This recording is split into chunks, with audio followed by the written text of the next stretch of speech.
യാക്കോബിന്റെ ലേഖനം 1-ാം അധ്യായം 12-13 വാക്യം നമ്മൾ ഈ വെള്ളി ശനി ദിവസങ്ങളിൽ ധ്യാനിച്ചു കൊണ്ടിരുന്ന കഷ്ടതകളും പരീക്ഷകളും നിങ്ങളെ കിരീടാവകാശികളാക്കി മാറ്റുമെന്ന വിഷയത്തോടുള്ള ബന്ധത്തിൽ കഴിഞ്ഞ വെള്ളി ശനി ദിവസങ്ങളിൽ ധ്യാനിച്ച ആ വേദഭാഗം നാം ഒരിക്കൽ കൂടെ വായിക്കുന്നു.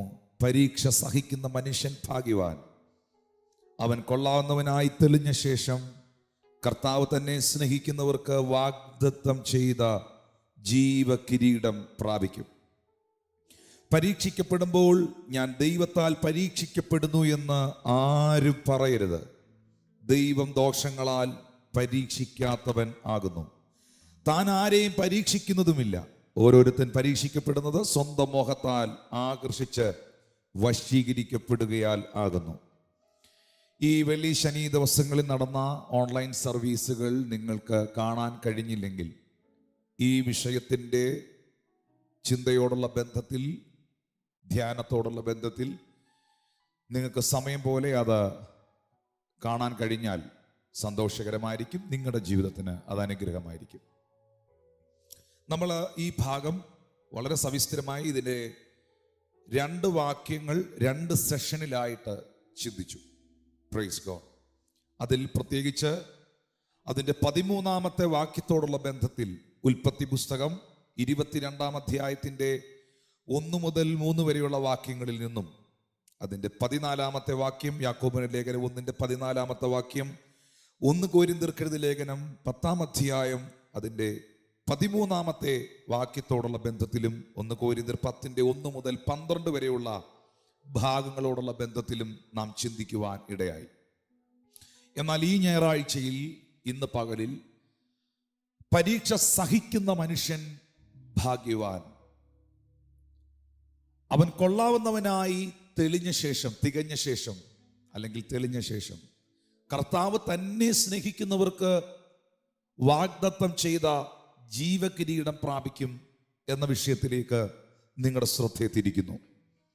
ദൈവത്താൽ അനുവദിക്കപ്പെടുന്ന കഷ്ടതകൾ, ദൈവത്താൽ അനുവദിക്കപ്പെടുന്ന പരീക്ഷകൾ, ദൈവത്താൽ അനുവദിക്കപ്പെടുന്നതായ സഫറിങ്സും ട്രയൽസും, അതിനകത്ത് ദൈവത്തിന് അനവധിയായ ഉദ്ദേശങ്ങൾ ഉണ്ട്. എല്ലാ കാലത്തും എല്ലാ പ്രശ്നങ്ങളുടെയും എല്ലാ പ്രതിസന്ധികളുടെയും രോഗദുഃഖങ്ങളുടെയും നടുവിൽ ദൈവത്തിന് പറയുവാൻ അതിൽ 3 ഉത്തരങ്ങളുണ്ട്. പ്രധാനമായും എൻ്റെ ചിന്തയിൽ 1, ദൈവം അറിയാതെ ഒന്നും സംഭവിക്കുന്നില്ല. 2, എല്ലാ പ്രതിസന്ധികളുടെയും പ്രശ്നങ്ങളുടെയും രോഗദുഃഖ ദുരിതങ്ങളുടെയും പിറകിൽ അത് ദൈവമാണ് അനുവദിക്കുന്നതെങ്കിൽ അത് അനുവദിച്ച ദൈവത്തിന് അതിനകത്തൊരു പ്ലാനുണ്ട്, അതിനകത്തൊരു പദ്ധതിയുണ്ട്.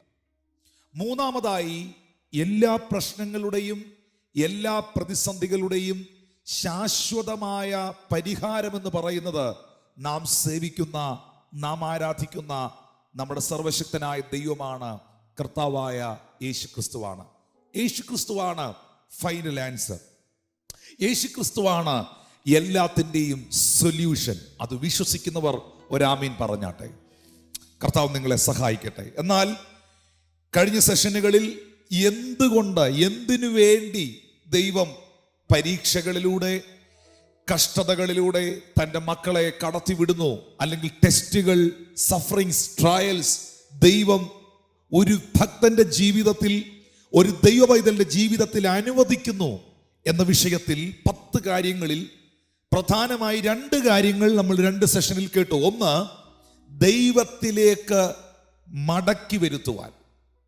മടങ്ങി വരുവാൻ. നമ്മൾ അതിനാധാരമായി വായിച്ചത് ഹോശേയ പ്രവാചകന്റെ പുസ്തകം 6-ാം അധ്യായം 1, 2, 3 വാക്യങ്ങളാണ്. അതിനോടുള്ള ബന്ധത്തിൽ തന്നെ ആമോസിന്റെ പ്രവചന പുസ്തകം 4-ാം അധ്യായം 6 മുതൽ 10 വരെയുള്ള വാക്യങ്ങളും ചേർത്ത് പഠിച്ചാൽ പ്രയോജനമായിരിക്കും.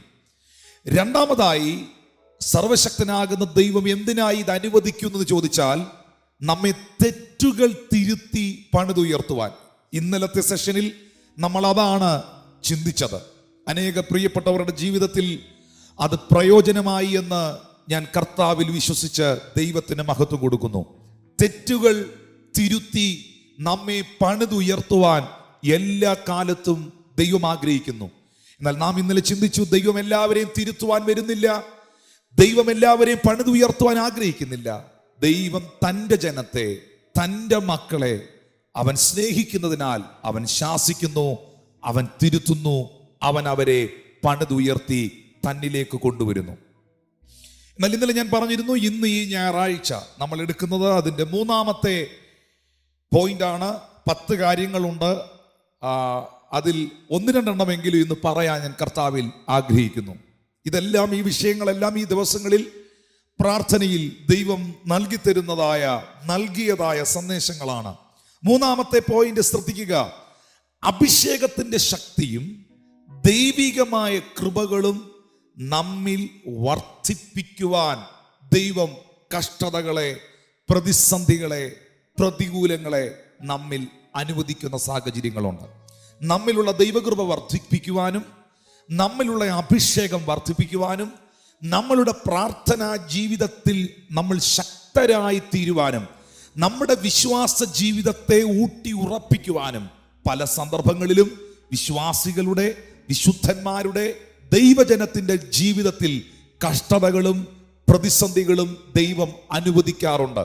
ഇന്നത്തെ ഈ സന്ദേശം നിങ്ങൾ കേൾക്കുമ്പോൾ ഞാൻ അതിന് ഒരു ചിന്തയായി നിങ്ങളോട് പറയുന്നു, നിങ്ങളുടെ ജീവിതത്തിൽ വെളിപ്പെടുന്ന സകല പ്രതിഷേധങ്ങളെയും നിങ്ങൾ അഭിഷേകമാക്കി മാറ്റുക. ഞാൻ വീണ്ടും ആവർത്തിക്കുന്നു ആ പദം. നിങ്ങളുടെ ജീവിതത്തിൽ നിങ്ങൾ പ്രാർത്ഥിക്കുന്ന ഒരു വ്യക്തിയാണെങ്കിൽ, ദൈവത്തെ ആരാധിക്കുന്ന ഒരു വ്യക്തിയാണെങ്കിൽ, ഏതൊരു സാഹചര്യത്തിലും ജീവനുള്ള ദൈവത്തെ ആശ്രയിക്കുന്ന ഒരു വ്യക്തിയാണെങ്കിൽ, നിങ്ങളുടെ ജീവിതത്തിലെ പ്രതിഷേധങ്ങൾ അഭിഷേകമായി രൂപാന്തരം പ്രാപിക്കും. ഹല്ലേലൂയ. പല ഭക്തന്മാരുടെയും ജീവിതത്തിൽ മനുഷ്യനും പിശാചും ഉന്നയിച്ച പ്രതിഷേധങ്ങളായിരുന്നു അവരുടെ ജീവിതത്തിൽ അവർ അഭിഷേകമാക്കി മാറ്റിയത്. ഹല്ലേലൂയ. അങ്ങനെയാണെങ്കിൽ അതിന് ഒത്തിരി ഉത്തമമായ ഉദാഹരണങ്ങൾ വേദപുസ്തകത്തിൽ നമുക്ക് കാണാൻ കഴിയുന്നുണ്ട്. കഷ്ടതകളും പ്രശ്നങ്ങളും പ്രതിസന്ധികളും നമ്മിലുള്ള ദൈവകൃപ വർദ്ധിപ്പിക്കുമെന്നും ആ പ്രതിസന്ധിയുടെയും കഷ്ടതയുടെയും പ്രയാസത്തിൻ്റെയും പോരാട്ടങ്ങളുടെയും നടുവിൽ നാം ദൈവത്തെ ആരാധിക്കുകയും പ്രാർത്ഥിക്കുകയും കർത്താവിനോടുള്ള ബന്ധത്തിൽ നാം വളർന്നു വരികയും ചെയ്താൽ നിശ്ചയമായും അത് നമ്മുടെ ജീവിതത്തിൽ ദൈവകൃപയുടെ വർധനവിന് കാരണമായി തീരും.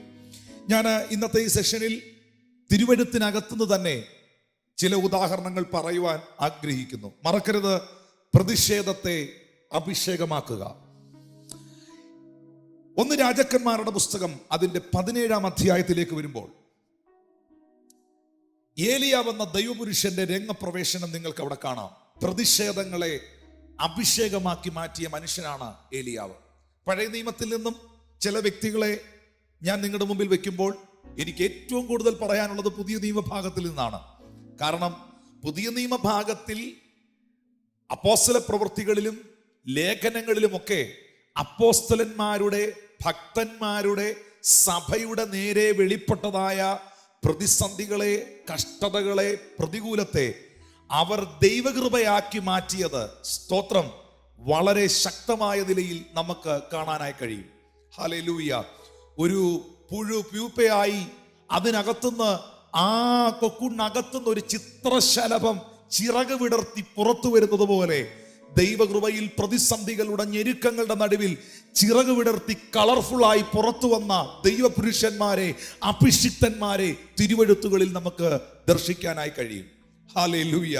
1 രാജാക്കന്മാരുടെ പുസ്തകം 17-ാം അധ്യായം ആരംഭിക്കുന്നത് തന്നെ ഗിലെയാദിലെ തിശ്ബിയിൽ നിന്നുള്ള തിശ്ബിനായ ഏലിയാവ് ആഹാബിനോട്, ഞാൻ സേവിച്ചു നിൽക്കുന്ന ഇസ്രായേലിന്റെ ദൈവമായ യഹോവയാണ്, ഞാൻ പറഞ്ഞല്ലാതെ ഈ ആണ്ടുകളിൽ മഞ്ഞും മഴയും പെയ്യുകയില്ല എന്ന് പറഞ്ഞു.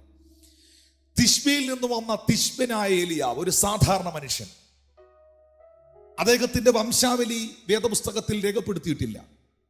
മാതാപിതാക്കളുടെ പേര് തിരുവെഴുത്തിൽ പരാമർശിച്ചിട്ടില്ല. സഹോദരങ്ങളുണ്ടെന്നോ സഹോദരിമാരുണ്ടെന്നോ ഒന്നും ബൈബിളിൽ കാണുന്നില്ല. അറിയപ്പെടാത്തൊരു സ്ഥലത്ത് നിന്ന് വന്ന അറിയപ്പെടാത്തതായ ഒരു മനുഷ്യനായിരുന്നു തിശ്ബിയിൽ നിന്ന് വന്ന തിശ്ബ്യനായ ഏലിയാവ് എന്ന് പറയുന്നത്. സ്ഥലപ്പേരിൽ മാത്രം അറിയപ്പെട്ട മനുഷ്യൻ പിന്നെ സ്ഥാനപ്പേരിൽ അറിയപ്പെടുവാനിടയായി. അത് എലീശയുടെ കാലം പരിശോധിച്ചാൽ നമുക്ക് തിരിച്ചറിയാൻ കഴിയും. ആ സ്ഥാനവും മാനവും തനിക്ക് ലഭിച്ചത് മറ്റൊരു കാരണം കൊണ്ടുമല്ല.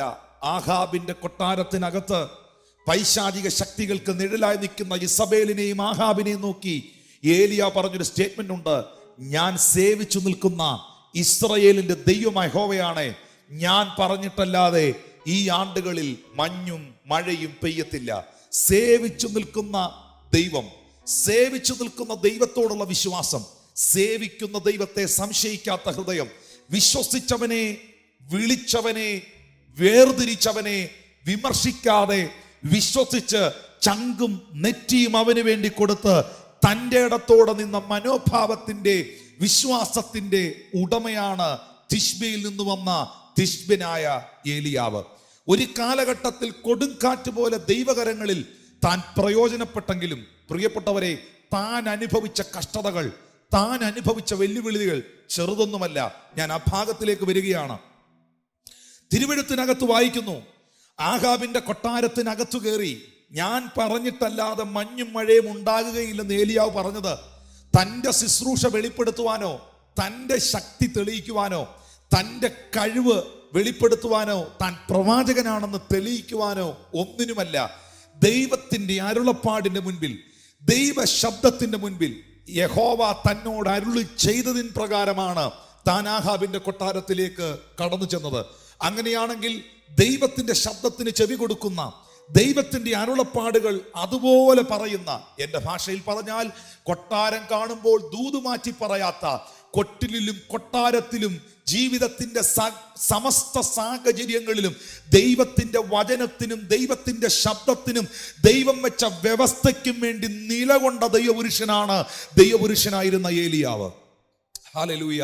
കൊട്ടാരത്തിനകത്ത് ആഹാബിനെ കണ്ടപ്പോൾ, ഇസബേലിനെ കണ്ടപ്പോൾ ദൈവം പറഞ്ഞ ദൂതിനകത്ത് മാറ്റം വന്നില്ല. ആഹാബിന്റെയും ഇസബേലിന്റെയും സ്തോത്രം പ്രശംസയുടെ മുൻപിലും തൻ്റെ ദൂതുകൾ മാറുന്നില്ല. അവരുടെ വിരട്ടലുകളുടെ മുൻപിലും താൻ തെല്ലും പതറുന്നില്ല. നട്ടല്ലോടെ തൻ്റെ ഇടത്തോടെ നെറ്റി ചുളിക്കാതെ ശിരസുയർത്തി എല്ലാ കാലത്തും നിൽക്കുവാൻ കഴിയുന്ന ഒരുവനുണ്ടെങ്കിൽ അത് ദൈവ ശബ്ദം കേൾക്കുന്ന ദൈവത്തിന്റെ ഭക്തൻ മാത്രമായിരിക്കും. അത് ദൈവത്തിന്റെ ജനം മാത്രമായിരിക്കും. അല്ലാത്തവരൊക്കെ മാനുഷിക ശബ്ദത്തിന്റെ മുൻപിലും വിമർശനങ്ങളുടെ മുൻപിലും വെല്ലുവിളികളുടെ മുൻപിലും പരാജയപ്പെട്ട് പതറി തകർന്ന് തരിപ്പണമായി പോകുമ്പോൾ നിലനിൽക്കുന്നവരാരുണ്ടെന്ന് ചോദിച്ചാൽ നിലനിർത്തുന്ന ദൈവത്തെ സേവിക്കുന്നവർ മാത്രമായിരിക്കും.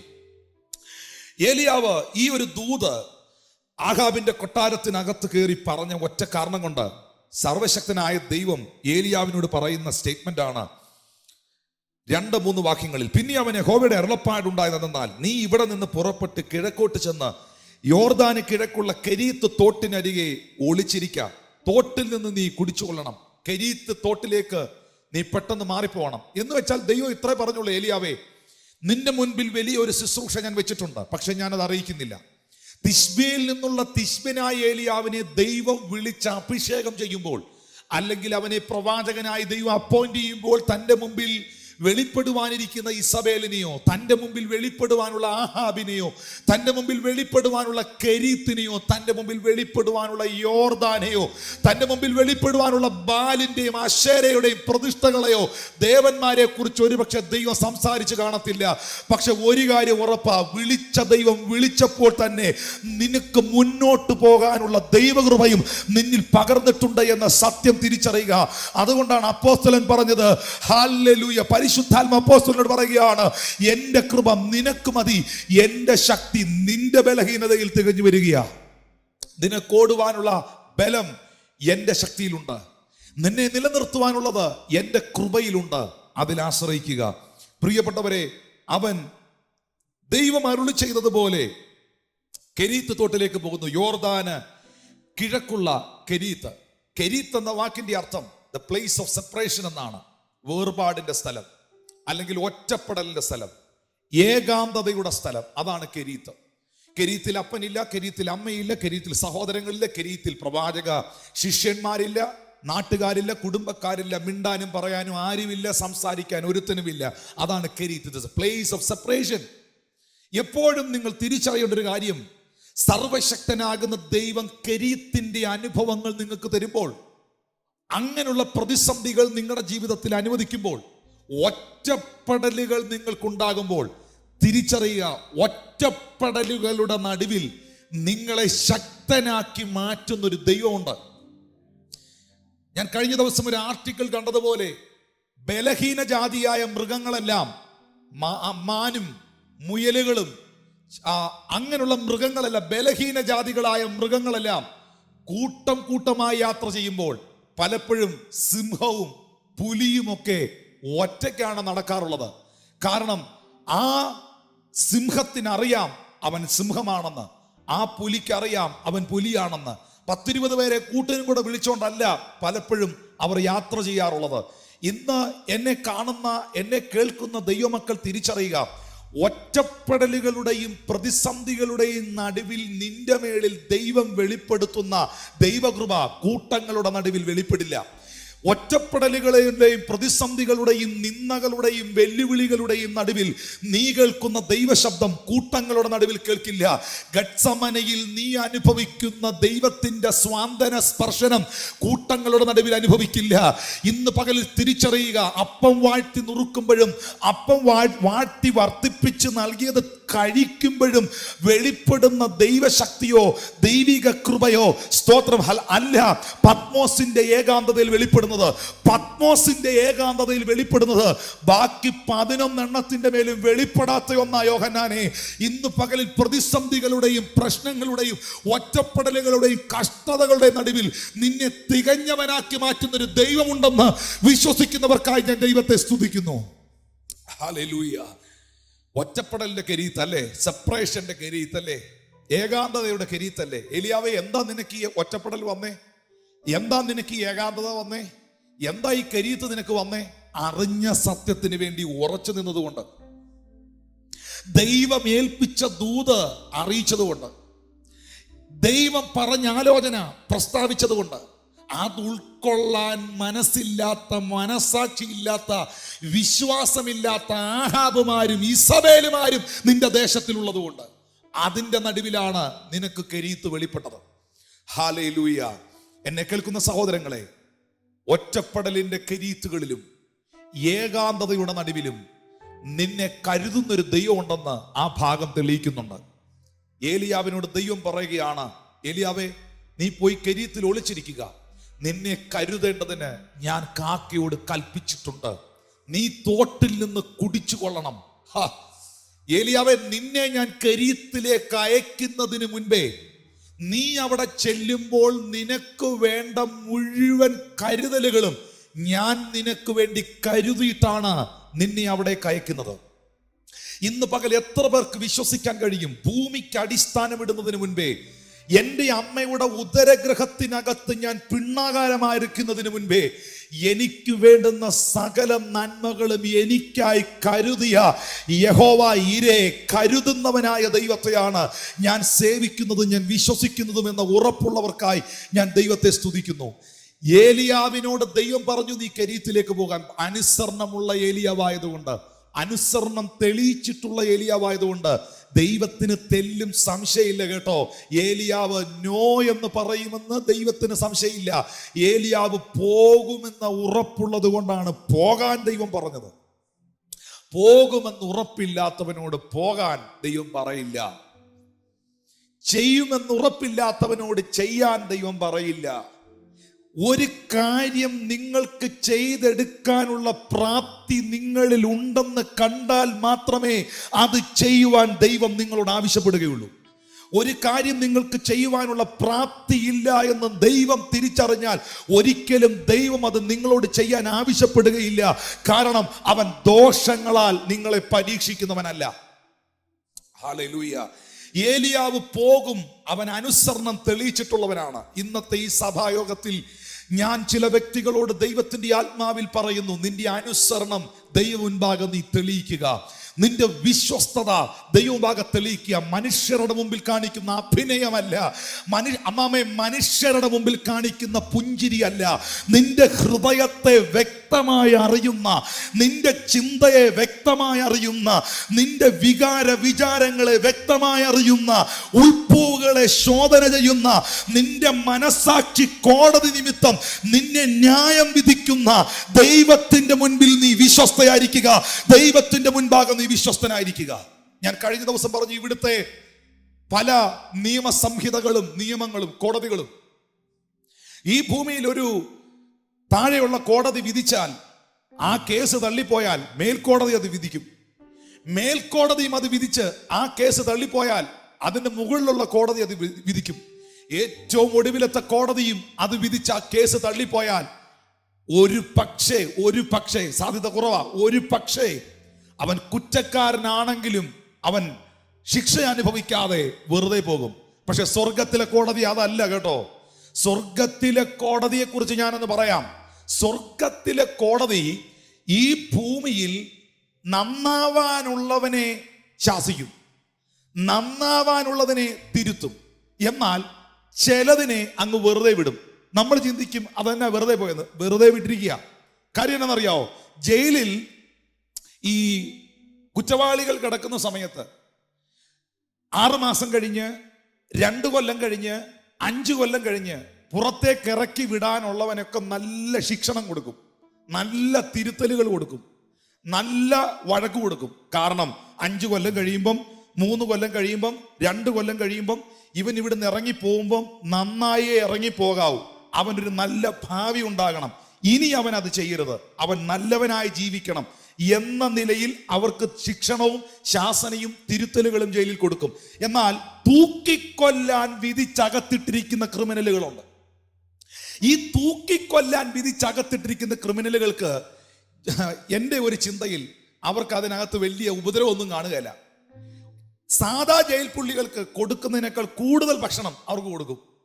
സാധാ ജയിൽ പുള്ളികളെ പരിഗണിക്കുന്നതിനേക്കാൾ കൂടുതൽ അവരെ പരിഗണിക്കും. കാരണം അവർക്ക് തന്നെ അറിയാം ഇവൻ ഇനി പുറത്തോട്ട് പോകാനുള്ളതല്ല, ഇവനെ ഇതിനകത്തിട്ട് തീർക്കാനുള്ളതാണെന്ന് അവർക്ക് തന്നെ അറിയാവുന്നത് കൊണ്ട് കുറച്ചും കൂടെ അവനോടായിരിക്കും എല്ലാവർക്കും ഒരു അനുകമ്പയും സ്നേഹവും.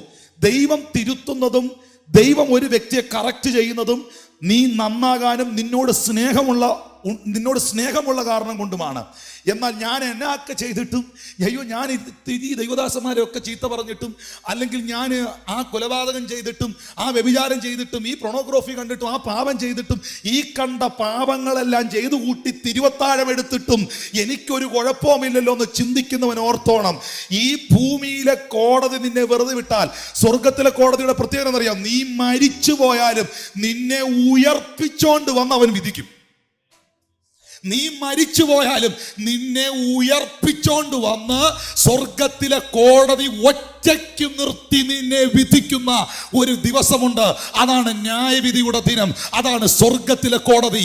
അതുകൊണ്ട് ഇന്ന് പകൽ ദൈവത്തെ ഭയപ്പെടുന്നവർക്കായി, അവന്റെ കൽപ്പനകളെ അനുസരിക്കുന്നവർക്കായി, അവന്റെ വചനത്തിൽ വിറയ്ക്കുന്നവർക്കായി ഞാൻ ദൈവത്തെ സ്തുതിക്കുകയാണ്. ഹല്ലേലൂയ.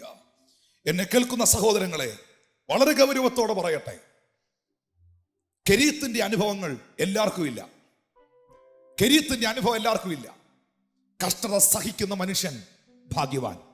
അവൻ കൊള്ളാവുന്നവനായി തികഞ്ഞ ശേഷം കർത്താവ് വാഗ്ദത്തം ചെയ്ത ജീവകിരീടം അവൻ പ്രാപിക്കും. ഒറ്റപ്പെടലിന്റെ കെരീത്ത് വെളിപ്പെടുമ്പോൾ ഓർക്കുക, കരുതലിന്റെ കരം നിനക്കുണ്ടെന്ന് തെളിയിക്കാൻ വേണ്ടിയാണ്. Praise God. ആഹാബ് ഇസബേലും അതിശക്തമായ പ്രതിഷേധങ്ങൾ ഉന്നയിക്കുമ്പോൾ ആ പ്രതിഷേധങ്ങളുടെ നടുവിൽ കെരീത്തിൽ ദൈവ കരുതൽ അനുഭവിക്കുന്ന ഭക്തനെ നിങ്ങൾ കണ്ടോ? നിങ്ങളുടെ ചുറ്റും ഇളകിമറിയുമ്പോഴും, നിങ്ങളുടെ ചുറ്റും പ്രതിസന്ധികൾ നിലകൊള്ളുമ്പോഴും നിങ്ങളെ ചുറ്റി പരിപാലിക്കുന്ന ഒരു ദൈവമുണ്ട്. ഞാൻ ഇന്നലെ വായിച്ച ഭാഗം, ആവർത്തന പുസ്തകം 32-ാം അധ്യായം അതിന്റെ 10-11 വാക്കുകൾ ഒന്നുകൂടെ വായിക്കാൻ പോവാണ്.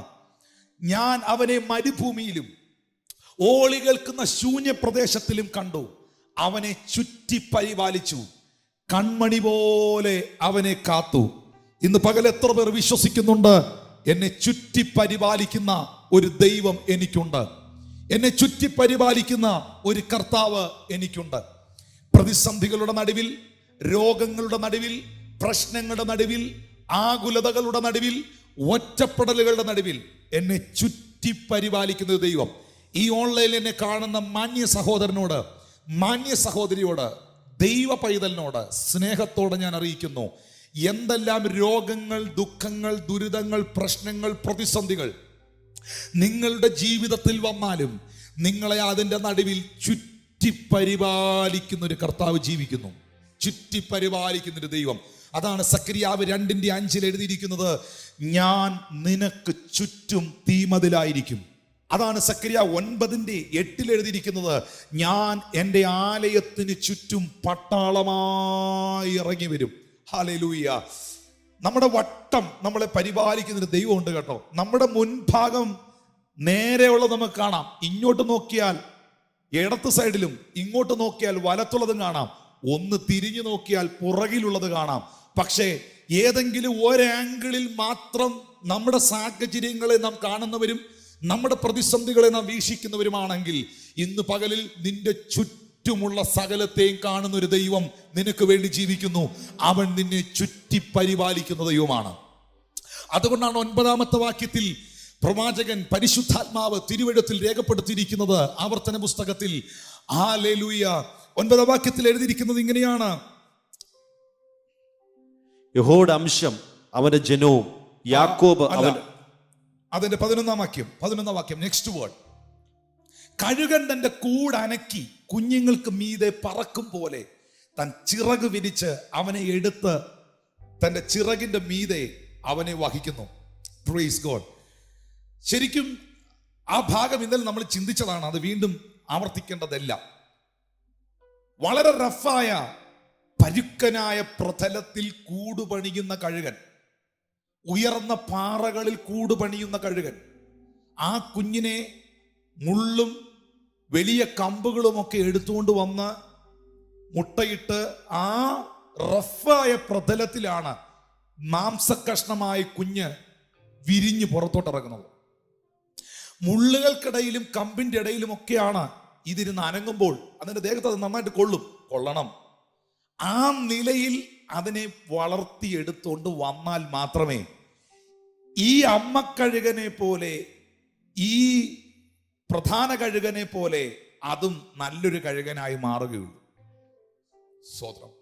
2, ഈ കഴുകൻ തന്റെ കുഞ്ഞിനെ ചിറക് മുളച്ച് കഴിയുമ്പോൾ പക്വമായി വരുന്ന സാഹചര്യത്തിൽ കൊത്തിയെടുത്ത് ഉയരങ്ങളിലേക്ക് പറക്കും, എന്നിട്ട് അങ്ങ് വിടും. ഈ കുഞ്ഞ് താഴോട്ടിങ്ങനെ ചിറകടിച്ച് കറങ്ങി താഴോട്ട് പോകും. അപ്പോ അതിൽ നിന്നൊരു കാര്യം ദൈവം നമ്മളെ അറിയിക്കുന്നത്, റഫായ കട്ടിയുള്ള മോശമായ ചില സാഹചര്യങ്ങളിലും ചില പ്രതലങ്ങളിലും നിന്നെ ഞാൻ ജനിപ്പിച്ച് വളർത്തി പുറത്തെടുത്തത് ഒരു കാക്കയാകാനല്ല, ഒരു കഴുകനാകാൻ വേണ്ടിയാണ്. നിലത്തൂടെ ഓടിപ്പോകുന്ന ഏതെങ്കിലും ഒരു പക്ഷിയോ കോഴിയോ താറാവോ ഒന്നും ആകാനല്ല, ഒരു കഴുകനാകാൻ വേണ്ടിയാണ്. തിരിച്ചറിയുക. മുകളിലേക്ക് കൊണ്ടുപോയി ഈ പിടി അങ്ങ് വിടും. ഈ പിടി വിടുന്ന സമയത്ത് ഈ കഴുകൻ കുഞ്ഞ് താഴോട്ട് പോകും. താഴോട്ട് പോകുമ്പം അതിൻ്റെ ഉള്ളത്തിൽ ഒരു പക്ഷേ അതിന് തോന്നും, ഞാൻ തീരാൻ പോവാണ്, തകർന്നു എന്നൊക്കെ തോന്നണം. എല്ലാം അവസാനിച്ചു, കഴിഞ്ഞു, തകർന്നു, ഇനി എനിക്ക് മുമ്പോട്ടൊരു വഴിയില്ലെന്ന് നിനക്ക് തോന്നണം. ആ തോന്നൽ ഉള്ളത്തിൽ വന്നാൽ മാത്രമേ നിന്നെ വീഴാതെ സൂക്ഷിക്കുന്ന ദൈവം നിനക്കുണ്ട് എന്നും ചിറകിന്മീതെ നിന്നെ വഹിക്കുന്ന ഒരു കരം നിനക്കുണ്ടെന്നുമുള്ള ബോധ്യം ഉണ്ടാകത്തുള്ളൂ. നിലത്തു വീഴുന്നതിന് മുൻപ് ആ ചിറക് കൊണ്ടുവന്ന് താങ്ങി പൊക്കി ഉയർത്തുന്നു. തിരിച്ചറിയുക, നീ ഉയരുമ്പോഴും നീ താഴുമ്പോഴും നിനക്ക് മുകളിൽ നിൽക്കുന്നവന്റെ കൺട്രോളിലാണ് നീ. ഈ കുഞ്ഞിനെ ഉയർത്തുന്ന കഴുകൻ തന്നെയാണ് ഈ കുഞ്ഞിനെ താഴ്ത്തുന്നതും. ഹല്ലേലൂയ. അങ്ങനെയാണെങ്കിൽ എന്നെ ഉയർത്തിയ കർത്താവ് ചിലപ്പോൾ എന്നെ താഴ്ത്തും. എന്നെ താഴ്ത്തുന്നത് വീണ്ടും എന്നെ ഉയർത്താനാണ്. അങ്ങനെ ഉയർച്ച താഴ്ചകൾ എൻ്റെ ജീവിതത്തിൽ എൻ്റെ ദൈവം അനുവദിക്കുന്നത് ഒരു കാലഘട്ടത്തിൽ കൊടുങ്കാറ്റുകളുടെ നടുവിൽ അനന്തവിഹായസിൽ ഞാൻ ചിറകടിച്ച് പറക്കാൻ വേണ്ടിയാണ്, ഉയരങ്ങളിൽ എത്തുവാൻ വേണ്ടിയാണ്. അങ്ങനെങ്കിൽ ഇന്ന് പകൽ ദൈവം തരുന്ന ട്രെയിനിങ്ങുകളെ ഓർത്തൊന്ന് കർത്താവിനെ സ്തുതിക്കാമോ? ചില പ്രതിസന്ധികളുടെ ഘട്ടത്തിൽ, ചില വെല്ലുവിളികളുടെ നടുവിൽ ദൈവം നിനക്ക് തരുന്ന ട്രെയിനിങ്, ആ ട്രെയിനിങ്ങിനെ ഓർത്ത് ദൈവത്തെ സ്തുതിക്കുകയാണ്. അത് അനുഭവിക്കുന്നവർക്കായി ഞാൻ കർത്താവിനെ വാഴ്ത്തുന്നു. ഏലിയാവെന്ന മനുഷ്യന് ഇതാ ഇവിടെ ട്രെയിനിങ് കിട്ടുകയാണ്. ഒറ്റപ്പെടലിന്റെ കരീത്തിലേക്ക് പോകുവാൻ ദൈവം ഏലിയാവിനെ അറിയിച്ചു. അവിടെ അപ്പവും ഇറച്ചിയും കാക്ക കൃത്യമായി കൊണ്ടു കൊടുത്തു. എന്നാൽ പിന്നെ നമ്മൾ കാണുന്നത്, ദേശത്ത് മഴ പെയ്യാതിരിക്കുമ്പോൾ 8-ാം വാക്യത്തിൽ അവൻ യഹോവയുടെ അരുളപ്പാടുണ്ടായത്, നീ എഴുന്നേറ്റ് സീദോനോട് ചേർന്ന് സാരാപത്തിൽ ചെന്ന് അവിടെ പാർക്കുക. നിന്നെ പുലർത്തേണ്ടതിന് അവിടെയുള്ളൊരു വിധവയോട് ഞാൻ കൽപ്പിച്ചിരിക്കുന്നു. അപ്പൊ സാരാപത്ത് എന്ന് പറയുന്ന സ്ഥലം ഇസബേലിയ അധികാരത്തിന് കീഴിൽ കിടക്കുന്ന സ്ഥലമാണ്. സാരാപത്ത് എന്ന് പറയുന്ന സ്ഥലം ശരിക്കും പറഞ്ഞാൽ, നിങ്ങൾക്ക് മനസ്സിലാകുന്ന ഭാഷയിൽ പറഞ്ഞാൽ, സേറ്റനിക് ഹെഡ്ക്വാർട്ടേഴ്സ് ആണ്. ഹല്ലേലൂയ. ആ ദേശത്തിൽ ശരിക്കും പറഞ്ഞാൽ ഭയങ്കരമായ ദൈവിക ന്യായവിധി നിലനിൽക്കുകയാണ്. അവിടെ ഭക്ഷണമില്ല, അവിടെ മുഴുവൻ പട്ടിണിയാണ്.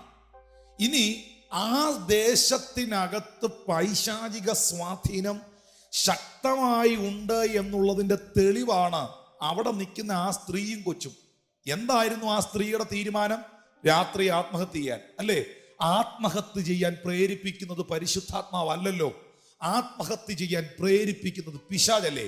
സാത്താന്യ സ്വാധീനം ആ ദേശത്ത് നിൽക്കുന്നു, ക്ഷാമവും പട്ടിണിയും ആ ദേശത്ത് നിൽക്കുന്നു.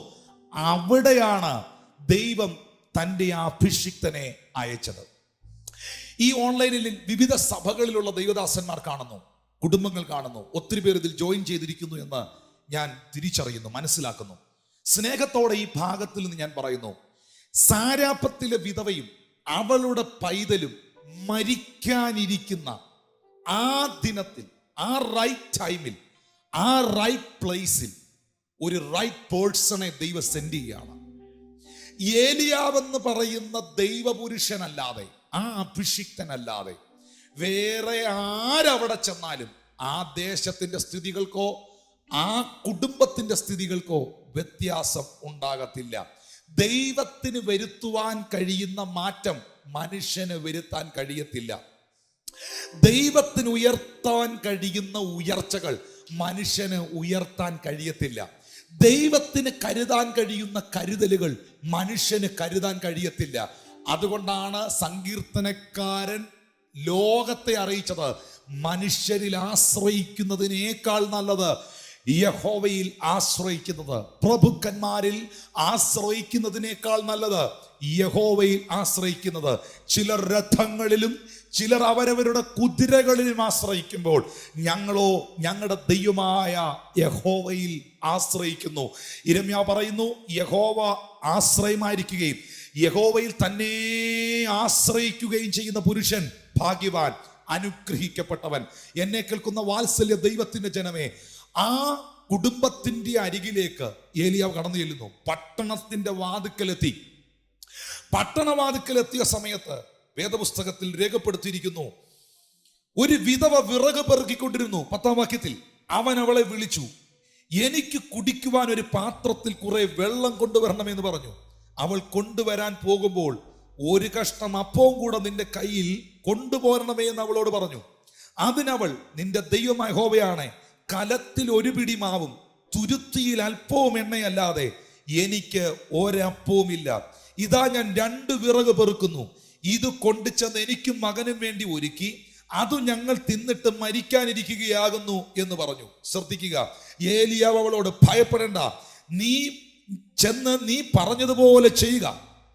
എന്നാൽ ആദ്യം എനിക്കൊരു ചെറിയ അട ഉണ്ടാക്കിക്കൊണ്ടുവരിക, പിന്നെ നിനക്കും നിന്റെ മകനും വേണ്ടി ഉണ്ടാക്കിക്കൊള്ളുക. ഭൂമിയിൽ യഹോവ ഭൂമിയിൽ മഴ പെയ്യിക്കുന്ന നാൾ വരെ കലത്തിലെ മാവ് തീർന്നു പോകുകയില്ല, ഭരണിയിലെ എണ്ണ കുറഞ്ഞു പോകുകയില്ലെന്ന് ഇസ്രായേലിന്റെ ദൈവമായ യഹോവ അരുളി ചെയ്യുന്നു എന്ന് പറഞ്ഞു. ശ്രദ്ധിക്കാം ആ ഭാഗം. ഈ പട്ടണവാതിക്കൽ എത്തിയപ്പോൾ ഈ സ്ത്രീയോട് പ്രവാചകൻ പറഞ്ഞു, സഹോദരി, എനിക്ക് കുടിക്കാൻ ഇച്ചിരി വെള്ളം തരാമോ, അല്പം വെള്ളം തരുമോ? നിങ്ങൾ ഓർക്കണം, മഴ പെയ്തിട്ട് വർഷങ്ങൾ കഴിഞ്ഞു, മാസങ്ങളായി, ഒറ്റ കിണറ്റിലും തോട്ടിലും വെള്ളമില്ല. കെരീത്ത് തോട് വരെ വറ്റിയത് കൊണ്ടാണ് സാരാഫത്തിലേക്കുള്ള ഏലിയാവിന്റെ വരവ്. തോട്ടിലും വെള്ളമില്ല, മുഴുവൻ പ്രതിസന്ധികൾ നിൽക്കുന്ന സമയം. തോട്ടിൽ വെള്ളമില്ല, കിണറ്റിൽ വെള്ളമില്ല, വയലിൽ വെള്ളമില്ല, കൃഷികളില്ല, എല്ലാം താറുമാറായി കിടക്കുന്ന, തകർന്നിരിക്കുന്ന ഒരു പ്രത്യേക സന്ദർഭം.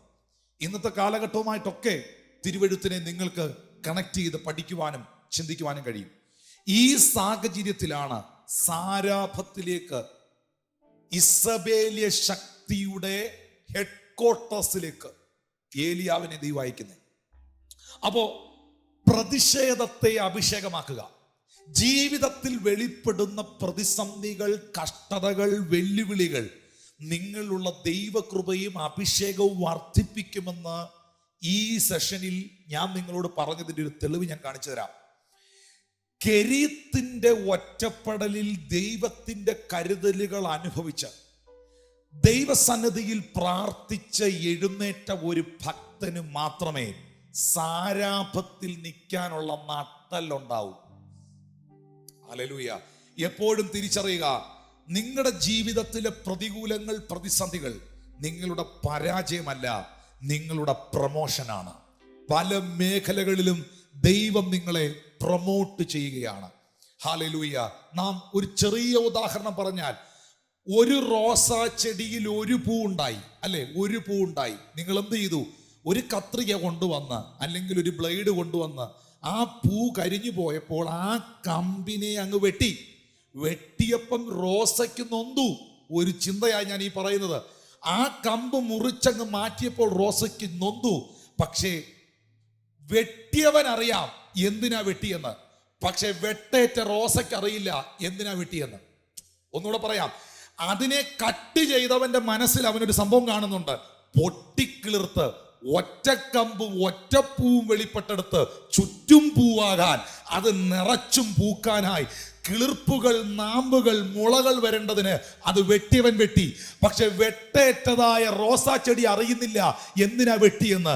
ഒരുപക്ഷെ ഇന്നത്തെ പ്രതികൂലം എന്തിനെന്ന് നിനക്കറിയില്ല, പക്ഷേ നിന്നെ വിളിച്ച ദൈവത്തിനറിയാം. അതിനകത്ത് മറഞ്ഞിരിക്കുന്ന ഒരു ദൈവികമായ പദ്ധതി ഉണ്ട് എന്ന് മനസ്സിലാക്കുന്നവർക്കായി ഞാൻ കർത്താവിനെ സ്തുതിക്കുന്നു. ഹല്ലേലൂയ. വളരെ ലളിതമായിട്ടൊരു ചിന്തയാണ് ഞാൻ അതിൽ നിങ്ങളോട് പറഞ്ഞത്. പ്രിയപ്പെട്ടവരെ, തിരിച്ചറിയുക, സാരാഫത്തിൽ ഏലിയാവ് ചെല്ലുമ്പോൾ ആ സഹോദരിയുടെ കുടിക്കാൻ വെള്ളം ചോദിക്കുമ്പോൾ അവൾ വെള്ളം എടുക്കാൻ തിരിഞ്ഞു എന്നുള്ളതാണ്. ഇനി ആ സഹോദരിയെ കുറിച്ച് ഒന്നിട്ട് കാര്യങ്ങൾ പറയാം. യേശു ക്രിസ്തു തൻ്റെ പരസ്യ ശുശ്രൂഷ കാലഘട്ടത്തിൽ പൗലോസിനെ പോലൊന്നും കർത്താവ് പഴയ നിയമത്തിൽ നിന്ന് ഒത്തിരി കാര്യങ്ങൾ പുതിയ നിയമഭാഗത്തിൽ ഉദ്ധരിച്ചിട്ടില്ല. പറയേണ്ട പ്രധാനപ്പെട്ട ചില കാര്യങ്ങൾ മാത്രമേ പറഞ്ഞിട്ടുള്ളൂ. എന്നാൽ എമ്മൗസിലേക്ക് കടന്നുപോയ ക്ലെയോപ്പാവിനും ഭാര്യയ്ക്കുമാണ് മോശ തുടങ്ങി സകല പ്രവാചകന്മാരും തന്നെക്കുറിച്ച് പറഞ്ഞ തിരുവെഴുത്തുകളെ ആ 11 കിലോമീറ്റർ യാത്രയിൽ, ആ 7 നാഴിക ദൂരമുള്ള യാത്രയിൽ അവർക്ക് പറഞ്ഞു കൊടുത്തത്. എന്നാൽ യേശു കർത്താവ് ദേവാലയത്തിൽ, പള്ളിയിൽ പുസ്തക ചുരുൾ വായിക്കാൻ എഴുന്നേറ്റ സമയത്ത് എടുത്തു പറഞ്ഞ ഒരു സ്റ്റേറ്റ്മെന്റ് ആണ്, പ്രവാചകന്മാർ ഇല്ലാതിരുന്ന കാലഘട്ടത്തിൽ, പ്രവചന ശബ്ദങ്ങൾ വളരെ കുറവായിരുന്ന കാലഘട്ടത്തിൽ ദൈവം എഴുന്നേൽപ്പിച്ച പ്രവാചകനാണ് ഏലിയാവ് എന്ന പ്രവാചകൻ. എന്നാൽ സാരാഫത്തിലെ വിധവയുടെ അടുക്കലേക്കല്ലാതെ, മനസ്സിലാക്കണം, സാരാഫത്തിൽ ഒത്തിരി പേര് പട്ടിണിയിലാണ്. സാരാഫത്ത് എന്ന് പറയുന്ന ദേശം മുഴുവൻ ക്ഷാമത്തിലാണ്. Praise God. ആർക്കും ഒഴിവില്ല. അതിന്റെ നടുവിൽ യേശുക്രിസ്തു ദേവാലയത്തിൽ പറയുന്നു, ഒരുവളുടെ അടുക്കലേക്കല്ലാതെ പ്രവാചകനെ ദൈവം അയച്ചില്ല. ഹല്ലേലൂയ. ആ ഭാഗം ഒന്നുകൂടെ ഞാൻ പറയുന്നു. സാരാഫത്തിലെ ആ സ്ത്രീയുടെ, വിധവയുടെ അടുക്കലേക്കല്ലാതെ, എന്നാ പിന്നെ ആ വീട്ടിൽ ചെന്ന് ഏലിയാവ് ചെന്ന് പ്രാർത്ഥിച്ചപ്പം എണ്ണയുണ്ടായി, മാവുണ്ടായി, എന്നാ പിന്നെ എല്ലാ വീട്ടിലും അങ്ങ് പോയി പ്രാർത്ഥിച്ചേക്കാന്നല്ല. ദൈവത്തിന്റെ നിയോഗത്തിൽ നാം നിൽക്കുമ്പോൾ, ദൈവത്തിന്റെ പദ്ധതിയിൽ നിൽക്കുമ്പോൾ അതിനകത്തൊരു ടാർജറ്റ് ഉണ്ട്, അതിനകത്തൊരു ലക്ഷ്യമുണ്ട്. ദൈവം ഇങ്ങനെ കോമ്പോസ് കുത്തി കറക്കുന്നത് പോലെ പോയിന്റ് ഔട്ട് ചെയ്യുന്ന ഒരു പോയിന്റ് ഉണ്ട്. അവിടെ നിനക്ക് നിൽക്കാൻ പറ്റിയാൽ, അവിടെ നിനക്ക് എത്താൻ പറ്റിയാൽ ശുശ്രൂഷയിലും ജീവിതത്തിലും നീ വിജയിച്ചു. ഹല്ലേലൂയ. ഞാൻ പറയുന്ന പോയിന്റ് എല്ലാം കറക്റ്റാണ്. എൻ്റെ പോയിന്റ് ഞാൻ നിൽക്കുമെന്ന് പറഞ്ഞാൽ പോയിന്റ് നീയും മാത്രമേ കാണുള്ളൂ, പിന്നെ പോയിന്റ് പോലും കാണുകയില്ല. പക്ഷെ ദൈവം കുത്തുന്ന പോയിന്റിനകത്ത് നീ ഉണ്ടെങ്കിൽ, ദൈവം നിന്നെ അയക്കുന്നിടത്ത്, അല്ലേ, സാരാപത്തിലെ വിധവയുടെ വീട്ടിൽ ചെന്ന് പ്രാർത്ഥിച്ചപ്പം ആ സഹോദരിയുടെ ജീവിതത്തിൽ ഭയങ്കരമായ അത്ഭുതം നടന്നു. എന്നാൽ പിന്നെ എല്ലായിടും അങ്ങ് പോയി മിറക്കിൾ കാണിച്ചേക്കാന്നല്ല. ദൈവത്തിനൊരു പദ്ധതിയുണ്ട്. ദൈവത്തിന് ചിലരെ അനുഗ്രഹിക്കാൻ ഒരു പ്ലാനുണ്ട്. ആമീൻ, സ്തോത്രം. വിചിത്രമായ ജീവിതത്തിലൂടെ പോയി ആത്മഹത്യ ചെയ്യാനിരുന്ന സ്ത്രീയെ ഒരു ചരിത്രമാക്കി മാറ്റാൻ ദൈവത്തിന് പദ്ധതിയുണ്ട്. Praise God. ആ പദ്ധതി ദൈവം നിറവേറ്റും. അത് ദൈവം ചെയ്തിരിക്കും. ഹല്ലേലൂയ. ഏലിയാ വന്ന മനുഷ്യൻ അവളോട് അല്പം വെള്ളം കുടിക്കാൻ ചോദിച്ചപ്പോൾ വെള്ളം കുടിക്കാൻ പുള്ളിക്കാരി തിരിഞ്ഞു കേട്ടോ. ആ തിരിയുന്ന സമയത്ത് അടുത്ത കാര്യം പ്രവാചകൻ പറഞ്ഞു, എന്തായാലും പോകല്ലേ സിസ്റ്ററെ, എനിക്ക് കഴിക്കാൻ 2 അപ്പവും കൂടെ ചുട്ടോണ്ട് വരാൻ പറഞ്ഞു. ശ്രദ്ധിക്കേണ്ട ഒരു കാര്യം, പട്ടണവാതിക്കൽ പ്രവാചകൻ എത്തുമ്പോഴേ ഈ സഹോദരി വിറക് പെറുകിക്കൊണ്ടിരിക്കുകയായിരുന്നു. വേദോസം വായിക്കുന്നവർക്ക് അറിയാം. മോനെ, ആ ലൈവ് ചാറ്റ് വേണമെങ്കിൽ 17-ന്റെ 10-ാം വാക്യം ഇട്ട് കൊടുത്തു. വിറക് പെറുകിക്കൊണ്ടിരിക്കുകയായിരുന്നു. മലയാളം ഇട്ട് കൊടുക്കണേ.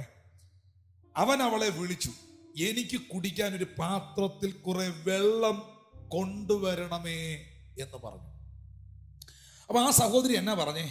12-ാം വാക്യം കൂടെ ഒന്ന് ശ്രദ്ധിച്ചോ. അതിനവൾ, നിന്റെ ദൈവമായ യഹോവയാണ്. സ്തോത്രം. ഏലിയാവിന്റെ ദൈവം ആരാന്ന് നമുക്കറിയാം. നിന്റെ ദൈവമായ യഹോവ, നിന്നെ കാണുമ്പോഴേ അറിയാം നിന്റെ ദൈവം ആരാണ്. നിന്റെ ദൈവമായ യഹോവയാണേ. നിന്റെ മുഖത്ത് നോക്കി അറിയാം നിന്റെ അകത്തിരിക്കുന്നവരാണ്. ഓരോന്നോരോന്ന് ഇടയ്ക്ക് വരുന്ന പറയാം. നിന്റെ ദൈവമായ യഹോവയാണേ. കലത്തിൽ ഒരു പിടി മാവും തുരുത്തിയിൽ അല്പവും എണ്ണയും മാത്രമല്ലാതെ എനിക്കൊരപ്പവും ഇല്ല. ഹല്ലേലൂയ.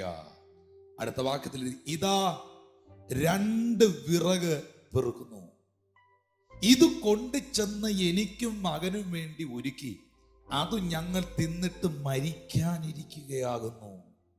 ഹല്ലേലൂയ. 2 വിറക്, അല്പമെണ്ണ. പദമൊക്കെ ശ്രദ്ധിച്ചോണം. അല്പമെണ്ണ, 1 പിടി മാവ്, അല്പമെണ്ണ, 2 വിറക്. എന്താ ഇത് കാണിക്കുന്നത്? Limitation, limitation, limited source. Limited ആണ്. അവളുടെ കയ്യിലുള്ളതെല്ലാം വളരെ ലിമിറ്റഡ് ആണ്. 2 വിറക്, 1 പിടി മാവ്, അല്പ എണ്ണ, എല്ലാം ലിമിറ്റഡ് ആണ്. പക്ഷേ ഒരു അഭിഷിക്തനെ, ദൈവത്തിന്റെ അഭിഷേകം വഹിക്കുന്ന ഒരു പ്രവാചകനെ അവളുടെ അടുക്കലേക്ക് ദൈവം അയച്ചത് ആ ലിമിറ്റേഷനെ ബ്രേക്ക് ചെയ്യാനാണ്. എപ്പോഴും ഓർക്കുക, ക്രിസ്തുവിന്, ദൈവത്തിന് സ്ഥാനാപതിയായി നിൽക്കുന്ന മനുഷ്യനാണ് ദൈവപുരുഷനായ ഏലിയാ, അല്ലേ? യഹോവയാകുന്ന ദൈവത്തെ ആ മനുഷ്യൻ അവിടെ റെപ്രസെന്റ് ചെയ്യുകയാണ്. ഈ ഭൂമിയിൽ പുതിയ നിയമ വിശ്വാസികൾ ക്രിസ്തുവിന്റെ അംബാസിഡർമാരാണ്. ഹല്ലേലൂയ. ക്രിസ്തുവിനെ നാം ഇവിടെ പ്രതിനിധാനം ചെയ്യുന്നവരും അവനെ ഈ ഭൂമിയിൽ ജീവിതത്തിലൂടെ വെളിപ്പെടുത്തുന്നവരുമാണ്. പുത്രന്റെ സാദൃശ്യത്തോട് നാം അനുരൂപരായി തീരുക. ഈ സമയത്ത് ഏലിയാവുമായിട്ടുള്ള ആ സഹോദരിയുടെ എൻകൗണ്ടർ, കൂട്ടിമുട്ടൽ, കൂടിക്കാഴ്ച അവളുടെ ജീവിതത്തിലെ ലിമിറ്റേഷനെ ബ്രേക്ക് ചെയ്തു. അഭിഷേകം നിന്റെ ലിമിറ്റേഷനെ ബ്രേക്ക് ചെയ്യും. ദൈവ സാന്നിധ്യം നിന്റെ ലിമിറ്റേഷനെ ബ്രേക്ക് ചെയ്യും. ഐ ആം വെരി ലിമിറ്റഡ് എന്ന ചിന്തയിൽ നിങ്ങൾ ഇരിക്കുന്നെങ്കിൽ, കർത്താവേ എനിക്കൊന്നും ചെയ്യാൻ കഴിയുന്നില്ല, എല്ലാം അവസാനിച്ച മട്ടാണ്, എൻ്റെ കയ്യിലുള്ളതെല്ലാം തീർന്നു, എന്നിലുള്ളതെല്ലാം നഷ്ടപ്പെട്ടുകൊണ്ടിരിക്കുന്നു, കർത്താവ് കർത്താവെ, ഞാൻ ഒരു പരാജയത്തിന്റെ വക്കിലേക്ക് പോയിക്കൊണ്ടിരിക്കുന്നു എന്ന നിലകളിലും നിലവാരത്തിലും ആരെങ്കിലും ഈ സഭായോഗത്തിൽ എവിടെങ്കിലും ഇരുന്ന് എന്നെ കാണുന്നുണ്ടെങ്കിൽ അവരോട് ഞാൻ പറയുന്നു, ദൈവസന്നിധിയിലേക്ക് ഓടിച്ചെല്ല്, കർത്താവിന്റെ സന്നിധിയിൽ ഇരുന്ന് പ്രാർത്ഥിക്ക്, അവന്റെ മുഖത്തേക്ക് നോക്ക്. ആ കൂടിക്കാഴ്ച നിങ്ങളുടെ ലിമിറ്റേഷനെ ബ്രേക്ക് ചെയ്യും, നിങ്ങളുടെ ലിമിറ്റേഷനെ ബ്രേക്ക് ചെയ്യും, നിങ്ങളുടെ നിരാശകളെ ബ്രേക്ക് ചെയ്യും. The Bible says, do not fear. Go do as you have said. Do not fear. ഏലിയാവ് അവളോട്, ഭയപ്പെടണ്ട. ഇന്ന് രാത്രി നീ സൂയിസൈഡ് ചെയ്യാനിരിക്കുവായിരുന്നല്ലേ? നീയും നിന്റെ കുഞ്ഞും മരിക്കാനിരിക്കുവായിരുന്നല്ലേ? എവിടുന്നോ ഒരു ഭയം നിന്റെ അകത്ത് കയറിയല്ലോ, എവിടുന്നോ ഒരു ഭയം നിന്റെ അകത്ത് കയറിയല്ലോ. സാമ്പത്തികത്തെക്കുറിച്ചുള്ള ഭയം, നാളെക്കുറിച്ചുള്ള ഭയം, പട്ടിണിയെക്കുറിച്ചുള്ള ഭയം, നാളത്തെ ദിവസത്തെ ഞാൻ എങ്ങനെ ഫേസ് ചെയ്യും എന്നുള്ള ഭയം. എവിടുന്നോ ഒരു ഭയം നിന്റെ അകത്ത് കയറിയല്ലോ. അതുകൊണ്ട് ആദ്യം ഇന്ന് ചിലരോട് കർത്താവിന് പറയാനുള്ളത്, നിന്റെ സാഹചര്യത്തെ, നിന്റെ പ്രസന്റ് സിറ്റുവേഷനെ, ഇന്നത്തെ അവസ്ഥകളെ, രോഗങ്ങളെ, ദുരിതങ്ങളെ കണ്ട് നീ ഭയപ്പെടരുത്. ഭയപ്പെടണ്ട. നീ ചെന്ന് പറഞ്ഞ പോലെ ചെയ്യുക, പറഞ്ഞ പോലെ ചെയ്യുക. എന്നാൽ ആദ്യം എനിക്ക് ചെറിയൊരു അട ഉണ്ടാക്കി കൊണ്ടുവരിക. ഞാൻ ആ വിഷയത്തിൽ തൊടുന്നില്ല കേട്ടോ. അതിശക്തമേറിയ ഒരു ആത്മീക സന്ദേശം അതിനകത്തുണ്ട്. ആദ്യം നീ കൊടുക്ക്, ആദ്യം നീ കൊടുക്കേണ്ടടുത്ത് കൊടുക്ക്, ആദ്യം നീ ചെയ്യേണ്ടത് ചെയ്യ്, ആദ്യം നിന്റെ മനോഭാവം. ഇതൊരു ടെസ്റ്റാണ്. എനിക്കൊരാളെ ഉണ്ടാക്കിക്കൊണ്ടുവരിക എന്ന് പറഞ്ഞാൽ ഒരുമാതിരിപ്പെട്ട അമ്മാമ്മമാരെല്ലാം മുങ്ങും, അച്ചായനും മുങ്ങും. പിന്നെ അവരുടെ ഭാവി എന്തുവാന്ന് പോലും നമുക്ക് പറയാൻ പറ്റുകയില്ല. അന്ന് രാത്രി മിക്കവാറും പോകാനാ സാധ്യത. പക്ഷെ ഇതൊരു ടെസ്റ്റാണ്, വിശ്വാസത്തിന്റെ പരിശോധനയാണ്. ആ പരിശോധനകളിൽ വേണോ വേണ്ട, വേണോ വേണ്ട, നോ. ദൈവത്തിനും അവന്റെ വചനത്തിനും അവന്റെ നാമത്തിനും വേണ്ടി നീ ചെയ്യേണ്ട കാര്യം നീ ചെയ്താൽ നിനക്ക് വേണ്ടത് ദൈവം ചെയ്യും. ഞാൻ എപ്പോഴും പറഞ്ഞൊരു കാര്യം, കർത്താവിന് വേണ്ടി ഒരു സ്റ്റെപ്പ് നീ വെച്ചാൽ, വലിയ കാര്യമൊന്നും ചെയ്യുന്നില്ലെന്ന് നമുക്ക് തന്നെ അറിയാം, പക്ഷെ ഒരു സ്റ്റെപ്പെങ്കിലും വെച്ചാൽ ദൈവം നിനക്ക് വേണ്ടി പല ചുവടുകൾ വയ്ക്കും. അത് വിശ്വസിക്കുന്നവർക്കായി കർത്താവിനെ സ്തുതിക്കുന്നു. അവള് അപ്പം ഉണ്ടാക്കാൻ വേണ്ടി പോയെന്നാണ് അവിടെ എഴുതിയിരിക്കുന്നത്. സ്തോത്രം. 15-ാമത്തെ വാക്യത്തിൽ പറയുന്നു, അവൾ ചെന്ന് ഏലിയാവ് പറഞ്ഞതുപോലെ ചെയ്തു. എനിക്കൊരു റിക്വസ്റ്റ് ഉണ്ട് കേട്ടോ. കഷ്ടതകൾ എല്ലാവർക്കും ഉണ്ട്, പരീക്ഷകൾ എല്ലാവർക്കും ഉണ്ട്, വെല്ലുവിളികൾ എല്ലാവർക്കും ഉണ്ട്. പ്രാർത്ഥിക്കുന്നവനും കാറുണ്ട്, പ്രാർത്ഥിക്കാത്തവനും കാറുണ്ട്. പ്രാർത്ഥിക്കുന്നവനും വീടുണ്ട്, പ്രാർത്ഥിക്കാത്തവനും വീടുണ്ട്. ദൈവവിശ്വാസിക്കും കാശുണ്ട്, ദൈവവിശ്വാസം ഇല്ലാത്തവർക്കും കാശുണ്ട്. ഈ പണവും വീടും കാറും ഒന്നും അല്ല കേട്ടോ നിങ്ങൾ ദൈവമായിട്ട് ബന്ധമുണ്ടെന്നുള്ളതിൻ്റെ തെളിവ്. നോ, ദൈവമായി നിങ്ങൾക്ക് ബന്ധമുണ്ട് എന്നുള്ളതിൻ്റെ തെളിവെന്ന് പറയുന്നത് ടെസ്റ്റ് വരുമ്പോഴാണ്. എത്ര പൈസക്കാരനാണെങ്കിലും വലിയ കോടീശ്വരനാണെങ്കിലും നിരാശ വന്നാൽ, അവന് ദൈവമായിട്ട് ബന്ധമില്ലെങ്കിൽ അവൻ ദൈവഹിതമില്ലാത്ത കാര്യം ചെയ്തിരിക്കും. പക്ഷെ ദൈവമായിട്ട് ബന്ധമുള്ളവൻ എത്ര പ്രതിസന്ധി വന്നാലും, എത്ര തിര വന്നാലും, എത്ര പ്രതികൂലം വന്നാലും അവൻ ആ തിരയുടെ മുകളിലൂടെ നടന്നിരിക്കും. നിങ്ങൾ കടന്നുപോയ, നിങ്ങളിപ്പോൾ അനുഭവിക്കുന്ന ചില വിഷയങ്ങളില്ലേ, പക്ഷെ അതിൻ്റെ നടുവിൽ ഇപ്പോഴും നിങ്ങൾ വളരെ കൂളായി പ്രാർത്ഥിച്ച് സന്തോഷത്തോടെ എൻ്റെ ദൈവം എനിക്ക് വേണ്ടി പ്രവർത്തിക്കുമെന്ന് ഉറപ്പോടെ നിങ്ങൾ ജീവിക്കുന്നില്ലേ? പക്ഷെ ഇതേ നിങ്ങൾ കടന്നുപോയ അതേ പ്രശ്നങ്ങളിലൂടെ കടന്നുപോയ പലരും ഇന്ന് ഈ ഭൂമിയിലില്ല. ചിലര് ഡിപ്രസ്ഡായി, ചിലരിപ്പോഴും സൈക്കാട്രിക് പ്രോബ്ലത്തിന് മരുന്ന് കഴിച്ചുകൊണ്ടിരിക്കുന്നു, അവരുടെ ഡിപ്രഷന് മരുന്ന് കഴിച്ചുകൊണ്ടിരിക്കുന്നു. ചിലര് സമനില തെറ്റിയിരിക്കുന്നു. ചിലർ മരണപ്പെട്ടിരിക്കുന്നു, ചിലർ ആത്മഹത്യ ചെയ്ത് കഴിഞ്ഞിരിക്കുന്നു. പക്ഷെ അതിൻ്റെ നടുവിൽ, ഈ വലിയ തിരകളുടെയും പ്രശ്നങ്ങളുടെയും നടുവിൽ നിങ്ങൾക്ക് എങ്ങനെ പിടിച്ചു നിൽക്കാൻ പറ്റുന്നൊരു ക്വസ്റ്റ്യൻ ഉണ്ട്. ആൾക്കാർക്ക് ഇപ്പോഴും അറിഞ്ഞുകൂടാത്തൊരു കാര്യം അതാ കേട്ടോ. ഈ പുള്ളി എങ്ങനെ ജീവിക്കുന്നു, ഈ മനുഷ്യൻ എങ്ങനെയാണ്, ഈ മനുഷ്യന് എങ്ങനെ നിൽക്കാൻ പറ്റുന്നു? ഒറ്റ ഉത്തരവേ ഉള്ളൂ. അങ്ങനെ ചിന്തിക്കുന്നവർക്ക് ദൈവത്തോട് ബന്ധമില്ലേ ഞാൻ പറയാം. നിന്നിലില്ലാത്ത ഒരുത്തൻ എന്നിലുണ്ട്. അവൻ നിന്നിലും വരണമെന്നുള്ളതാണ് എൻ്റെ ആഗ്രഹം. അതാണ് 1 യോഹന്നാൻ 4:4 കർത്താവ് പറഞ്ഞത്, നിങ്ങളിലുള്ളവൻ ലോകത്തിലുള്ളവനേക്കാൾ വലിയവനാണ്. അവനുണ്ടോ എന്നാ പരിശോധിക്കേണ്ടത്. അവൻ നിങ്ങളിലുണ്ടോ?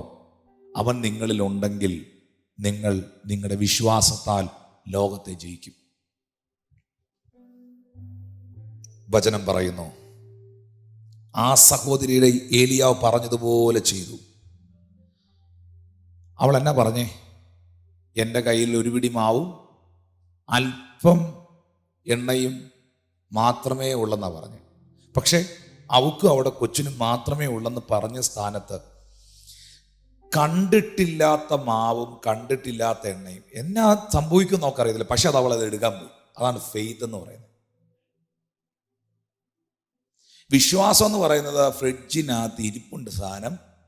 പല ആൾക്കാരും ഒരു 2 മാസത്തേക്കുള്ളത് ഫ്രീസറിനകത്ത് ഇടിച്ച് കയറ്റി വെച്ച് 50 കിലോ അരി എടുത്ത് വീട്ടിയിട്ട്, പിന്നെ പുഴുത്താലും വേണ്ടില്ല കുറേ പച്ചക്കറി എല്ലാം കൂടെ എവിടുന്നെങ്കിലും മേടിച്ചുകൊണ്ട് വന്ന് ഷെൽഫേലെല്ലാം നിറച്ച് ഒന്നും കണ്ടിട്ടല്ല എൻ ജീവിതാരംഭം ഒന്നും കണ്ടിട്ടല്ല. എന്ന് ഫ്രിഡ്ജ് തുറന്നാൽ ഇഷ്ടം പോലെ കാണാനിരിപ്പുണ്ട്. Praise God. അതൊക്കെ പരിജ്ഞാനോ, അങ്ങനെയൊന്നും ചെയ്യരുതെന്നല്ല.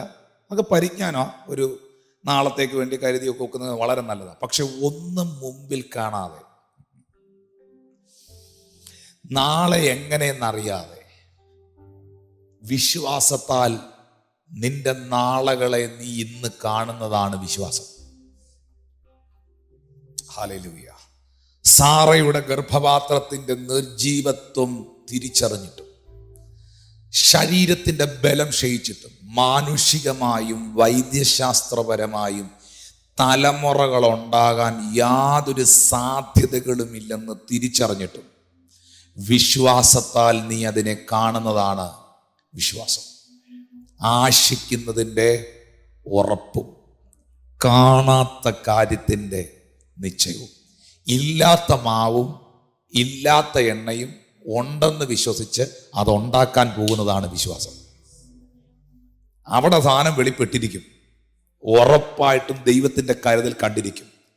ഒരിക്കലും അവിശ്വസിച്ച് പിന്മാറി സംശയിച്ച് പുറകോട്ട് പോയവരാരും ലക്ഷ്യസ്ഥാനത്തെത്തിയിട്ടില്ല. ഒന്നും മുമ്പിൽ കാണാതെ വിശ്വസിച്ച് ഇന്നെന്നെ കരുതിയ ദൈവം, ഇന്നലകളിൽ എന്നെ കരുതിയ ദൈവം ഇന്നും എന്നെ കരുതുമെന്ന ഉറപ്പോടെ മുന്നോട്ട് പോകുന്നവർക്ക് മാത്രമേ, അവൻ നാളുകളിലും എൻ്റെ ഒപ്പമുണ്ടെന്ന വിശ്വാസമുള്ളവർക്ക് മാത്രമേ നാളുകളിൽ അത് അനുഭവിക്കാൻ പറ്റുള്ളൂ കേട്ടോ. ഞാൻ പറയുന്നത് ഏലിയാവിനെ പോലെ, ഈ സഹോദരിയെ പോലെ ആര് സപ്പോർട്ട് ചെയ്യാനില്ലാത്ത, മാസം കൃത്യമായിട്ട് 1,00,000 രൂപ വരുമെന്ന് ഉറപ്പുള്ളവനെ കുറിച്ചല്ല ഈ പറയുന്നത്. അവനെക്കുറിച്ചല്ല ഈ പറയുന്നത്. പ്രാർത്ഥിച്ചാൽ എന്നാ, പ്രാർത്ഥിച്ചില്ലേ എന്നാ, വരാനുള്ളത് വഴിയെ തങ്ങുകയല്ല, ആട്ടോ വിളിച്ചായാലും വന്നേക്കും എന്ന ചിന്തയുള്ളവനെ കുറിച്ചല്ല ഈ പറയുന്നത്. നാളെ എങ്ങനെയെന്ന് അറിയാതിരിക്കുമ്പോൾ, എൻ്റെ ഭാവി എന്തെന്നറിയാതിരിക്കുമ്പോൾ, എൻ്റെ ജീവിതം എന്തെന്നറിയാതിരിക്കുമ്പോൾ, എന്നെ ആര് സ്നേഹിക്കും, ആര് കരുതുമെന്നറിയാതിരിക്കുമ്പോൾ, കർത്താവ് എല്ലാം അവസാനിക്കുമോ എന്ന ചിന്തകൾ എൻ്റെ ചിന്തയിൽ ഭരിക്കുമ്പോൾ, എൻ്റെ ബുദ്ധി അത് അടക്കി വാഴുമ്പോൾ, അതിൻ്റെ നടുവിലും ഇന്നലകളിൽ ഇന്ന് എന്നെ കരുതിയ ദൈവം നാളെയും എൻ്റെ ദൈവമാണ്, ഈ ദൈവം ഇന്നും എന്നേക്കും എൻ്റെ ദൈവമാണെന്ന് ഉറപ്പുള്ളവർ വിജയിക്കും. കഷ്ടതകളിലും അവർ തളരില്ല. ഈ സഹോദരിക്ക് ഭയങ്കര ഒരു പ്രശ്നം ഉണ്ടായി. ഞാനത് ആ വിഷയത്തിലോട്ടാണ് വരുന്നത്.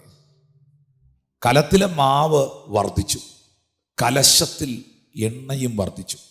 ഭയങ്കര സന്തോഷമുണ്ട് ആ വീട്ടിൽ. ചുറ്റുപാടുമുള്ള എല്ലാ വീടുകൾക്കകത്തും, ചുറ്റുപാടുമുള്ള പല ഭവനത്തിനകത്തും ഭക്ഷണം ഇല്ലാതിരിക്കുമ്പോൾ പ്രതിസന്ധികളായി ഞെരുങ്ങിക്കൊണ്ടിരിക്കുമ്പോൾ പ്രവാചകന് അപ്പമുണ്ടാക്കി കൊടുത്ത, പ്രവാചകന് അടയുണ്ടാക്കി കൊടുത്ത ദൈവത്തിൻ്റെ അഭിഷിക്തനെ മാനിച്ച ആ കുടുംബത്തിൽ സമൃദ്ധി വെളിപ്പെട്ടു. സമൃദ്ധി വെളിപ്പെട്ടു.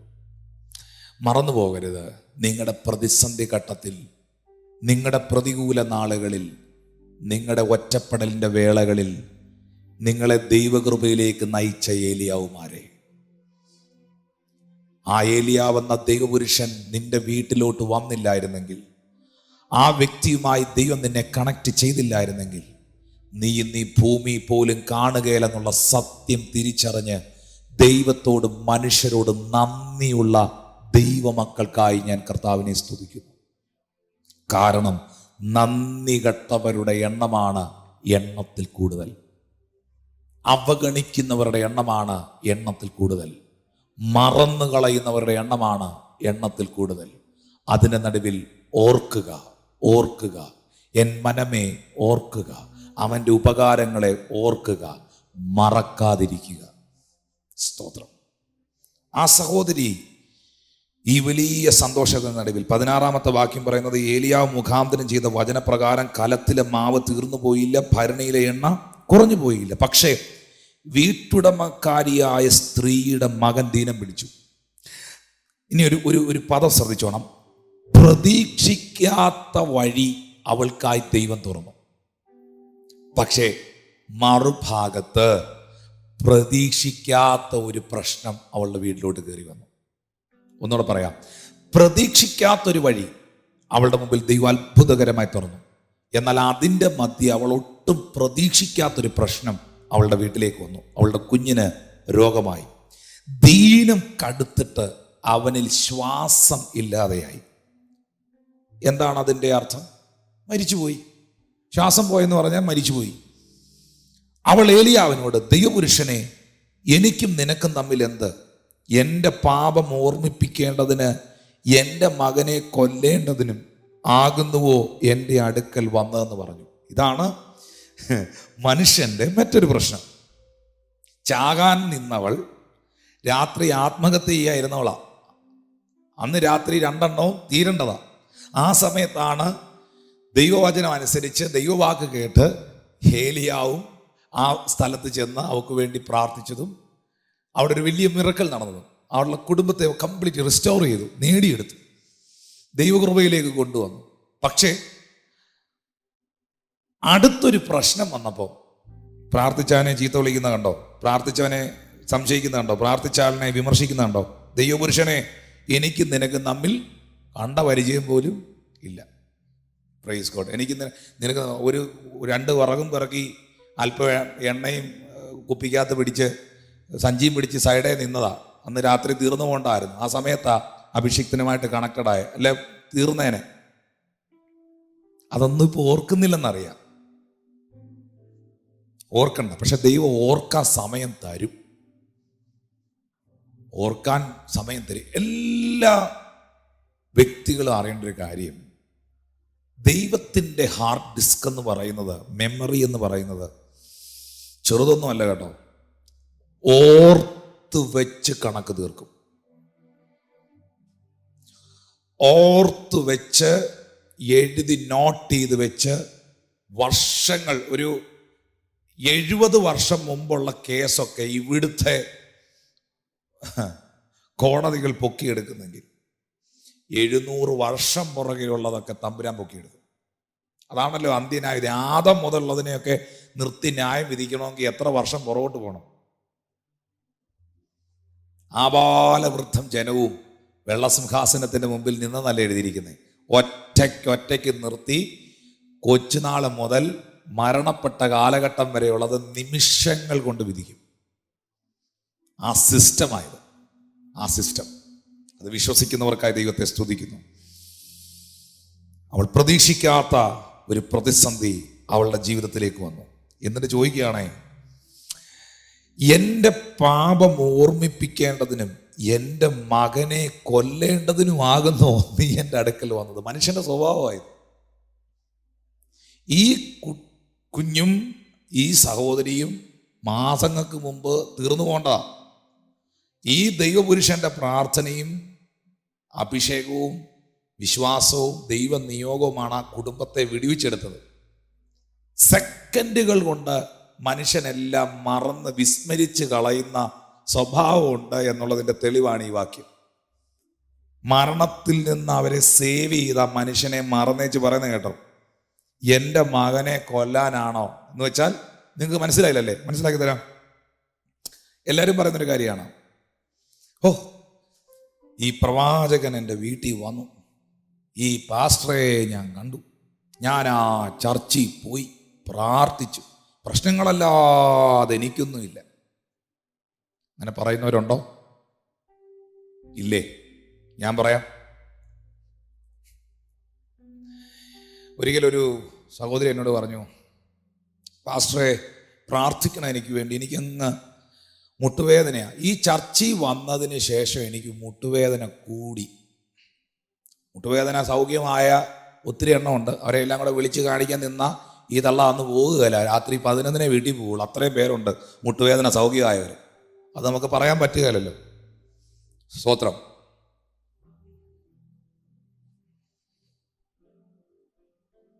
ഞാൻ പറഞ്ഞു, നിങ്ങളൊരു ഹോസ്പിറ്റലിൽ ഒരു ഡോക്ടറെ കാണാൻ പോകുമ്പം അതിൻ്റെ വാതിലിൽ ഒരുപാട് രോഗികൾ കാണും. ഓർത്തോ എല്ല് സംബന്ധമായ ഡോക്ടറെ കാണാൻ പോകുന്നെങ്കിൽ, ഓർത്തോ ഡോക്ടറെ കാണാൻ പോകുന്നെങ്കിൽ അങ്ങോട്ട് ചെന്ന് നോക്കി, എത്ര എണ്ണം ടോക്കൺ എടുത്ത് അവിടെ ഇരിക്കുന്നതെന്നറിയോ?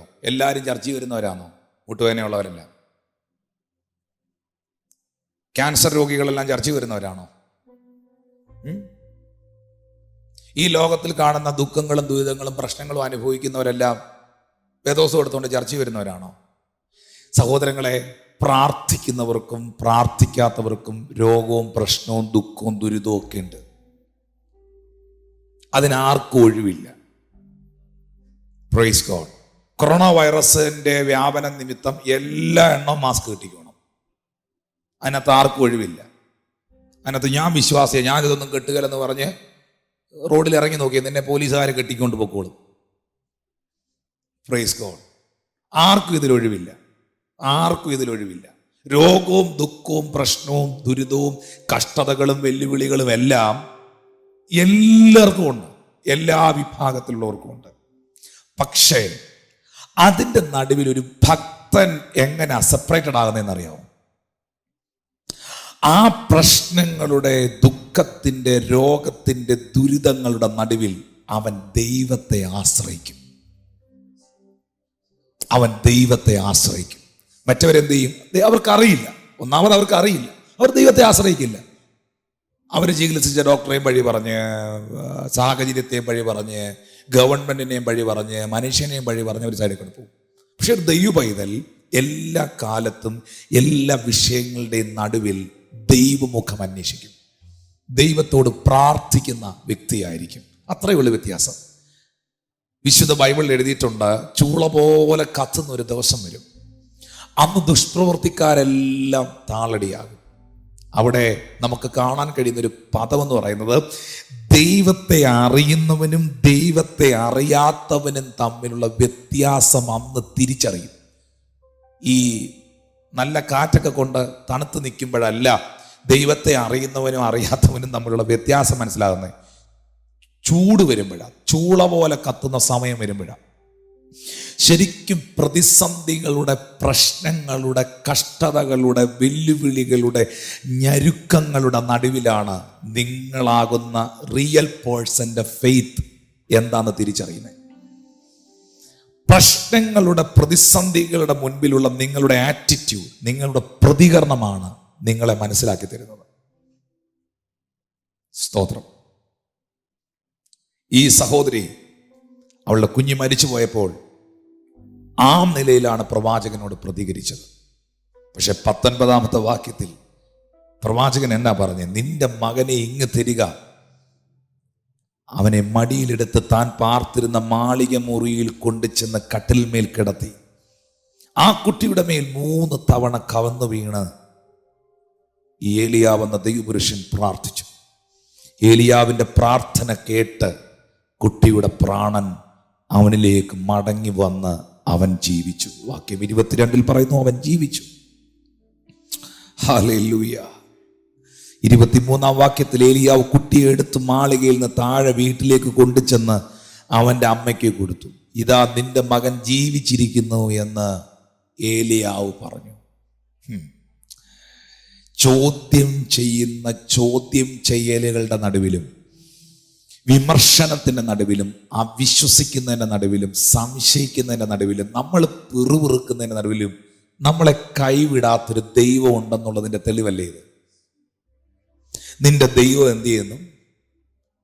നീ ഈ വീട്ടിൽ വന്നതിന് ശേഷമായി പ്രശ്നമെല്ലാം ആരംഭിച്ചെന്നും എൻ്റെ കൊച്ചിനെ കൊല്ലാനാണോ നീ എൻ്റെ ലൈഫിലേക്ക് പ്രാർത്ഥനയുമായിട്ട് വന്നതെന്നും ഒക്കെ ചോദിച്ചതിൻ്റെ നടുവിൽ ദൈവത്തിന് വേണമെങ്കിൽ അവളെയും കൂടെ തീർത്ത് കളയാം. പക്ഷെ ദൈവം അങ്ങനല്ല കേട്ടോ. ദൈവം അങ്ങനല്ല. നിങ്ങൾ പിറുപിറുക്കുമ്പോഴും നിങ്ങൾ തള്ളിക്കളയുമ്പോഴും ദൈവം നിങ്ങളെ തള്ളിക്കളയുന്നില്ല. നിങ്ങൾ സംശയിക്കുമ്പോഴും നിങ്ങളെ ദൈവം സംശയിക്കുന്നില്ല. നിങ്ങൾ അവനെ ഉപേക്ഷിച്ചപ്പോഴും അവൻ നിങ്ങളെ ഉപേക്ഷിക്കാതിരുന്നത് കൊണ്ടാണ് ഇപ്പൊ ഈ മെസ്സേജ് കേട്ടുകൊണ്ടിരിക്കുന്നത്. യാക്കോബിന്റെ പുത്രന്മാരെ, ഞാൻ നിങ്ങളെ മറക്കാത്തത് കൊണ്ട് നിങ്ങൾ മുടിഞ്ഞു പോകാതിരിക്കുന്നു എന്നാണ് പ്രവചന പുസ്തകത്തിൽ എഴുതിയിരിക്കുന്നത്. ആ മറക്കാത്ത കർത്താവിന് ഒന്ന് നന്ദി പറഞ്ഞേ. ആ മായാത്ത സ്നേഹത്തിനൊന്ന് നന്ദി പറഞ്ഞേ. ആ തഴുകിയ കരത്തിനൊന്ന് നന്ദി പറഞ്ഞേ. ആ പുലർത്തിയ കരത്തിനൊന്ന് നന്ദി പറഞ്ഞേ. ഹല്ലേലൂയ. മായാത്ത സ്നേഹം, മറയാത്ത സ്നേഹം, അകലാത്ത സ്നേഹം, നീയാണു സ്നേഹം. മായാത്ത സ്നേഹം, മറയാത്ത സ്നേഹം, അകലാത്ത സ്നേഹം, നീയാണു സ്നേഹം. എന്നെ പുലർത്തിയ കരമാണു നീ, എന്നെ നടത്തിയ ഭുജമാണു നീ, എന്നെ നടത്തിയ വഴിയാണു നീ, എന്നെ കരുതി കരമാണു നീ. മായാത്ത സ്നേഹം, മറയാത്ത സ്നേഹം, അകലാത്ത സ്നേഹം, നീയാണു സ്നേഹം. മായാത്ത സ്നേഹം, മറയാത്ത സ്നേഹം, അകലാത്ത സ്നേഹം, നീയാണു സ്നേഹം. നോക്കിയേ, കെരീത്ത് തോട്ടിൽ പോയി ഒളിച്ചിരിക്കാൻ പറഞ്ഞു. അവിടുന്ന് കെരീത്ത് തോട് പറ്റിയപ്പോൾ സാരാപത്തിലോട്ട് പോകാൻ പറഞ്ഞു. സാരാപത്തിൽ വിധവയുടെ ഭവനത്തെ, ആ തകർന്ന കുടുംബത്തെ ഒരു അനുഗ്രഹ ഭവനമാക്കി തീർത്തു. പക്ഷെ അവിടെയും പ്രതിഷേധം ഉന്നയിച്ച കണ്ട ഒരു സ്ത്രീ, ഭയങ്കര പ്രതിഷേധം. പക്ഷെ ഏലിയാവ് എന്ത് ചെയ്തു? ആ പ്രതിഷേധത്തെ പ്രാർത്ഥനാ മുറിയിൽ അഭിഷേകമാക്കി മാറ്റി. ഹല്ലേലൂയ. ആ സ്ത്രീ ഭയങ്കരമായിട്ട് ചലഞ്ച് ചെയ്തപ്പോഴും, വെല്ലുവിളിച്ചപ്പോഴും, അല്ലെങ്കിൽ ക്വസ്റ്റ്യൻ ചെയ്തപ്പോഴും, മനസ്സിൽ കൊള്ളുന്ന വർത്താനം പറഞ്ഞപ്പോഴും ഏലിയാവ് പ്രാർത്ഥനാ മുറിയിലോട്ട് ആ കൊച്ചിനെ എടുത്തുകൊണ്ട് ഓടി. ഞാൻ പറയുന്നു, ഇനി ജീവിക്കത്തില്ല, ഇനി തിരിച്ചു കിട്ടത്തില്ല, എല്ലാം തീർന്നു എന്ന് പറഞ്ഞ വിഷയത്തെയും, ജീവനില്ലാത്ത വിഷയവും നിന്റെ പ്രാർത്ഥനാ മുറിയിൽ ജീവിക്കും. അത് മനസ്സിലാക്കുന്നവർക്കായി, വിശ്വസിക്കുന്നവർക്കായി ഞാൻ ദൈവത്തെ സ്തുതിക്കുന്നു. ഇനി അതിനകത്തൊരു പരിഹാരമില്ല, ഇനി അതിനകത്തൊരു വിടുതലില്ലെന്ന് നീ ചിന്തിക്കുന്ന വിഷയത്തെയും നിന്റെ പ്രാർത്ഥനാ മുറിയിൽ എൻ്റെ കർത്താവ് ഉയർപ്പിക്കും. അത് വിശ്വസിക്കുന്നവർക്കായി സ്തോത്രം. എന്നാൽ ഞാൻ അടുത്ത ഭാഗം വേഗത്തിൽ പറഞ്ഞ് പ്രാർത്ഥിക്കാൻ പോവുകയാണ് പ്രിയപ്പെട്ടവരെ. 18-ാമത്തെ വാക്യത്തിലേക്ക് വരുമ്പോൾ പിന്നെയും ഏലിയാവിൻ്റെ ജീവിതത്തിൽ കാണുന്ന വലിയ വെല്ലുവിളികൾ എന്ന് പറയുന്നത് അതിശക്തമാണ്. 18-ാമത്തെ അധ്യായം അതിൻ്റെ 20 മുതലുള്ള വാക്യത്തിൽ ആഹാബ് ഇസ്രായേലിൽ മക്കളുടെ അടുക്കൽ ആളയച്ച് കർമ്മേൽ പർവ്വതത്തിൽ പ്രവാചകന്മാരെ കൂട്ടിവരുത്തി. അപ്പോൾ ഏലിയാവ് അടുത്ത് ചെന്ന് സർവ്വജനത്തോടും, നിങ്ങൾ എത്രത്തോളം 2 തോണിയിൽ കാലുവെക്കും? യഹോവ ദൈവമെങ്കിൽ അവനെ അനുഗമിപ്പീൻ, ബാലെങ്കിലോ അവനെ അനുഗമിപ്പീൻ എന്ന് പറഞ്ഞു. എന്നാൽ ജനം അവനോട് ഉത്തരം ഒന്നും പറഞ്ഞില്ല. കണ്ടോ, ഓരോ പ്രശ്നം കഴിയുമ്പോൾ അടുത്തടുത്ത ചലഞ്ചുകളിലോട്ട് വരിക. പക്ഷെ നിങ്ങൾ ഏലിയാവിനെ ശ്രദ്ധിക്കുന്നുണ്ടോ? ആഹാബിന്റെ കൊട്ടാരത്തിനകത്ത് മഴമേഘത്തെ അടച്ച ശുശ്രൂഷയുടെ നടുവിൽ കെരീത്ത് വെളിപ്പെട്ടപ്പോൾ കെരീത്തിലും പിറുപിറുക്കാതെ ഇരുന്നത് കൊണ്ട് സാരാപത്തിലെ വിധവയുടെ വീട്ടിലെ ക്ഷാമം മാറ്റാൻ, ആ ഭവനത്തെ സമൃദ്ധിയാൽ നിറയ്ക്കാൻ ദൈവം ഏലിയാവിനെ ഉപയോഗിച്ചു. ഇല്ലാത്തതിനെ പ്രാർത്ഥനയിൽ ഉള്ളതുപോലെ വിളിച്ചു വരുത്താൻ ദൈവം ഉപയോഗിച്ചു. അവിടെയും ആ വീട്ടിനകത്തും ഏലിയാവിന് എതിരെ വെല്ലുവിളികൾ ഉയർന്നപ്പോൾ അഭിഷേകം കുറയല്ല, ദൈവശക്തി കുറയല്ല. താൻ ഇന്ന് വരെ ചെയ്തിട്ടില്ലാത്തൊരു ശുശ്രൂഷ അവിടെ ചെയ്തു. മരിച്ച ഒരു കൊച്ചിനെ ഉയർപ്പിച്ചു. അപ്പോൾ എപ്പോഴും പ്രതിസന്ധികൾ, പ്രശ്നങ്ങൾ, കഷ്ടതകൾ, വെല്ലുവിളികൾ നിങ്ങളുള്ള ദൈവകൃപയും അഭിഷേകത്തെയും വർദ്ധിപ്പിക്കുന്നു എന്ന സത്യത്തെ നിങ്ങൾ തിരിച്ചറിയണം. ഇവിടെ ഇതാ കർമ്മേലിന്റെ മലമുകളിൽ ഏലിയാവിനെ വെല്ലുവിളിക്കുന്നു. ബാലാണോ ദൈവം, ഇസ്രായേലിൽ യഹോവയാണോ ദൈവം എന്ന് തെളിയിക്കണം. ആ വെല്ലുവിളികളുടെ നടുവിലും ഏലിയാവിനെ നിങ്ങൾ ശ്രദ്ധിക്കുമ്പോൾ അറിയാം, അവൻ മുഴങ്കാലുകൾ മടക്കി കർമ്മേൽ മലമുകളിൽ പ്രാർത്ഥനാനിരതനായിരിക്കുന്നു, ദൈവമുഖം അന്വേഷിക്കുന്നു. ആ വെല്ലുവിളിയുടെ നടുവിലും സ്വർഗത്തിൽ നിന്ന് ഏലിയാവിന് വേണ്ടി ദൈവം തീ ഇറക്കി യാഗവസ്തുവിനെ ദഹിപ്പിച്ച് അശേരാ പ്രതിഷ്ഠകളെയും ബാലിന്റെ ശക്തികളെയും ഇല്ലായ്മ ചെയ്ത് ഇസബേലിന്റെ മുൻപിൽ യഹോവ ദൈവമെന്ന് തെളിയിച്ചു. ഇനി നിങ്ങൾ 41 വാക്യത്തിലോട്ട് നോക്കുമ്പോൾ ആറാമതായ ഒരു സംഭവം കാണിക്കാം. പിന്നെ ഏലിയാവ് ആഹാബിനോട്, നീ ചെന്ന് ഭക്ഷിച്ച് പാനം ചെയ്യുക, വലിയ മഴയുടെ മുഴക്കം ഉണ്ട് എന്ന് പറഞ്ഞു. വീണ്ടും ഇതാ മഴ പെയ്യേണ്ടതിനുള്ള പ്രാർത്ഥന ഏലിയാവ് അവിടെ ചെയ്യുന്നു. ഇങ്ങനെ ആ ചരിത്രഭാഗം ഞാൻ അവസാനിപ്പിക്കുന്നത് 19 വാക്യത്തിലൂടെയാണ്. 19 വാക്യത്തിൽ വരുമ്പോൾ പിടിച്ചു നിൽക്കാൻ പറ്റാത്ത ഇസബേലിയ ശക്തി ഏലിയാവിന്റെ പ്രാർത്ഥനയുടെയും വചനത്തിൻ്റെയും ദൈവമായിട്ടുള്ള ബന്ധത്തിൻ്റെയും നടുവിൽ ആടി ഉലഞ്ഞ പൈശാചിക ശക്തി ഒരു തീരുമാനം എടുക്കുകയാണ്. എന്താണ് ആ തീരുമാനം? ഏലിയാവ് ചെയ്തതൊക്കെയും, അവൻ സകല പ്രവാചകന്മാരെ കൊണ്ട് വാൾ കൊണ്ട് കൊന്ന വിവരമൊക്കെയും ആഹാബ് ഇസബേലിനോട് പറഞ്ഞു. ഇസബേൽ ഏലിയാവിൻ്റെ അടുക്കൽ ചെന്ന് ദൂതനെ അയച്ചു, നാളെ ഈ നേരത്തേക്ക് ഞാൻ നിന്റെ ജീവനെ അവരിൽ ഒരുത്തനെ പോലെ ആക്കുന്നില്ല എങ്കിൽ ദേവന്മാർ എന്നോട് തക്കവണ്ണം അധികം ചെയ്യുമാറാകട്ടെന്ന് പറഞ്ഞു. 3 വാക്യത്തിൽ അവൻ ഭയപ്പെട്ടു. സാരാപത്തിലെ വിധവയോട് ഭയപ്പെടണ്ട എന്ന് പറഞ്ഞ ഏലിയാവ് ഇസബേലിന്റെ ഭീഷണിയുടെ മുൻപിൽ ഭയപ്പെട്ടു. ഒന്നുകൂടെ പറയാം, ഭയന്നിരുന്ന ഒരു സ്ത്രീയോട് ഭയപ്പെടണ്ടെന്ന് പറഞ്ഞ മനുഷ്യൻ മറ്റൊരു സ്ത്രീയുടെ വാക്കിന്റെ മുൻപിൽ ഭയപ്പെട്ടു. മരിച്ച കുഞ്ഞിനെ ഉയർപ്പിച്ച ഏലിയാവ് ഇസബേലിന്റെ വാക്കിൽ ഭയന്നുപോയി. ആഹാബ് ഇസബേലിനോട് ഒരു റിപ്പോർട്ട് കൊടുക്കുകയാണ്. ആ റിപ്പോർട്ട് ഇസബേൽ തിരിച്ചറിഞ്ഞു. അതിൻ്റെ മുമ്പിൽ ഇതെല്ലാം ബേസിക് ആയിട്ടുള്ള വികാരം എന്ന് പറയുന്നത് ജലസിയാണ്. ഏലിയാവിനോടുള്ള അസൂയ, പക. ആ അസൂയ നിമിത്തം ഏലിയാവിനെ കൊന്നുകളയുമെന്ന് ഭീഷണി ഉണ്ടാക്കി. അത് ആൾക്കാരെ കൊണ്ട് പറയിച്ചു. ഏലിയാവ് എന്നാ ചെയ്തു? അവൻ ഭയപ്പെട്ട് എഴുന്നേറ്റ് ജീവരക്ഷയ്ക്കായി പുറപ്പെട്ട്, നിങ്ങൾ ഓർക്കണം, പുറകോട്ടൊന്ന് വായിക്കണം, ഒരു കൊച്ചിനെ എടുത്ത്, മരിച്ച ഒരു കുഞ്ഞിനെ എടുത്ത് പ്രാർത്ഥനാമുറി കൊണ്ടുപോയി 3 പ്രാവശ്യം അതിൻ്റെ മേളിൽ വീണ് തഴുകി ഉയർപ്പിച്ച ഈ പുള്ളിയാണ് ഈ ഇസബേലിൻ്റെ ഭീഷണിയുടെ മുമ്പിൽ ഭയന്നിരിക്കുന്നത്. ഈ ഇസബേൽ എന്ന് പറയുന്നത് പൈശാചികമായ ശക്തിക്ക് നിഴലാണ്, സ്ത്രീയാണ്. വെളിപ്പാട് പുസ്തകത്തിൽ വരുമ്പോഴും ഈ ഇസബേലിനെ കുറിച്ച് നമുക്ക് കാണാം. Praise God. എല്ലാ കാലഘട്ടത്തിലും ദൈവദാസന്മാരെ വെല്ലുവിളിക്കുന്ന ഇസബേലുമാരുണ്ട്. പുസ്തകം വായിച്ചാൽ മതി, അമ്മാമ്മയുടെ അവസാനം എന്താണെന്ന് അതിനകത്ത് എഴുതിയിട്ടുണ്ട്. സ്തോത്രം. Praise God. അവൻ ഭയപ്പെട്ട് അവൻ എഴുന്നേറ്റ് ജീവരക്ഷയ്ക്കായി പുറപ്പെട്ട് യഹൂദ ഉൾപ്പെടെ ബർഷേബയിൽ ചെന്ന് അവിടെ തൻ്റെ ബാല്യക്കാരനെ താമസിപ്പിച്ചു. 4 വാക്യത്തിൽ, താനോ മരുഭൂമിയിൽ ഒരു ദിവസത്തെ വഴി ചെന്ന് ഒരു ചൂരച്ചെടിയുടെ തണലിൽ ഇരുന്ന് മരിക്കാനിച്ഛിച്ചു.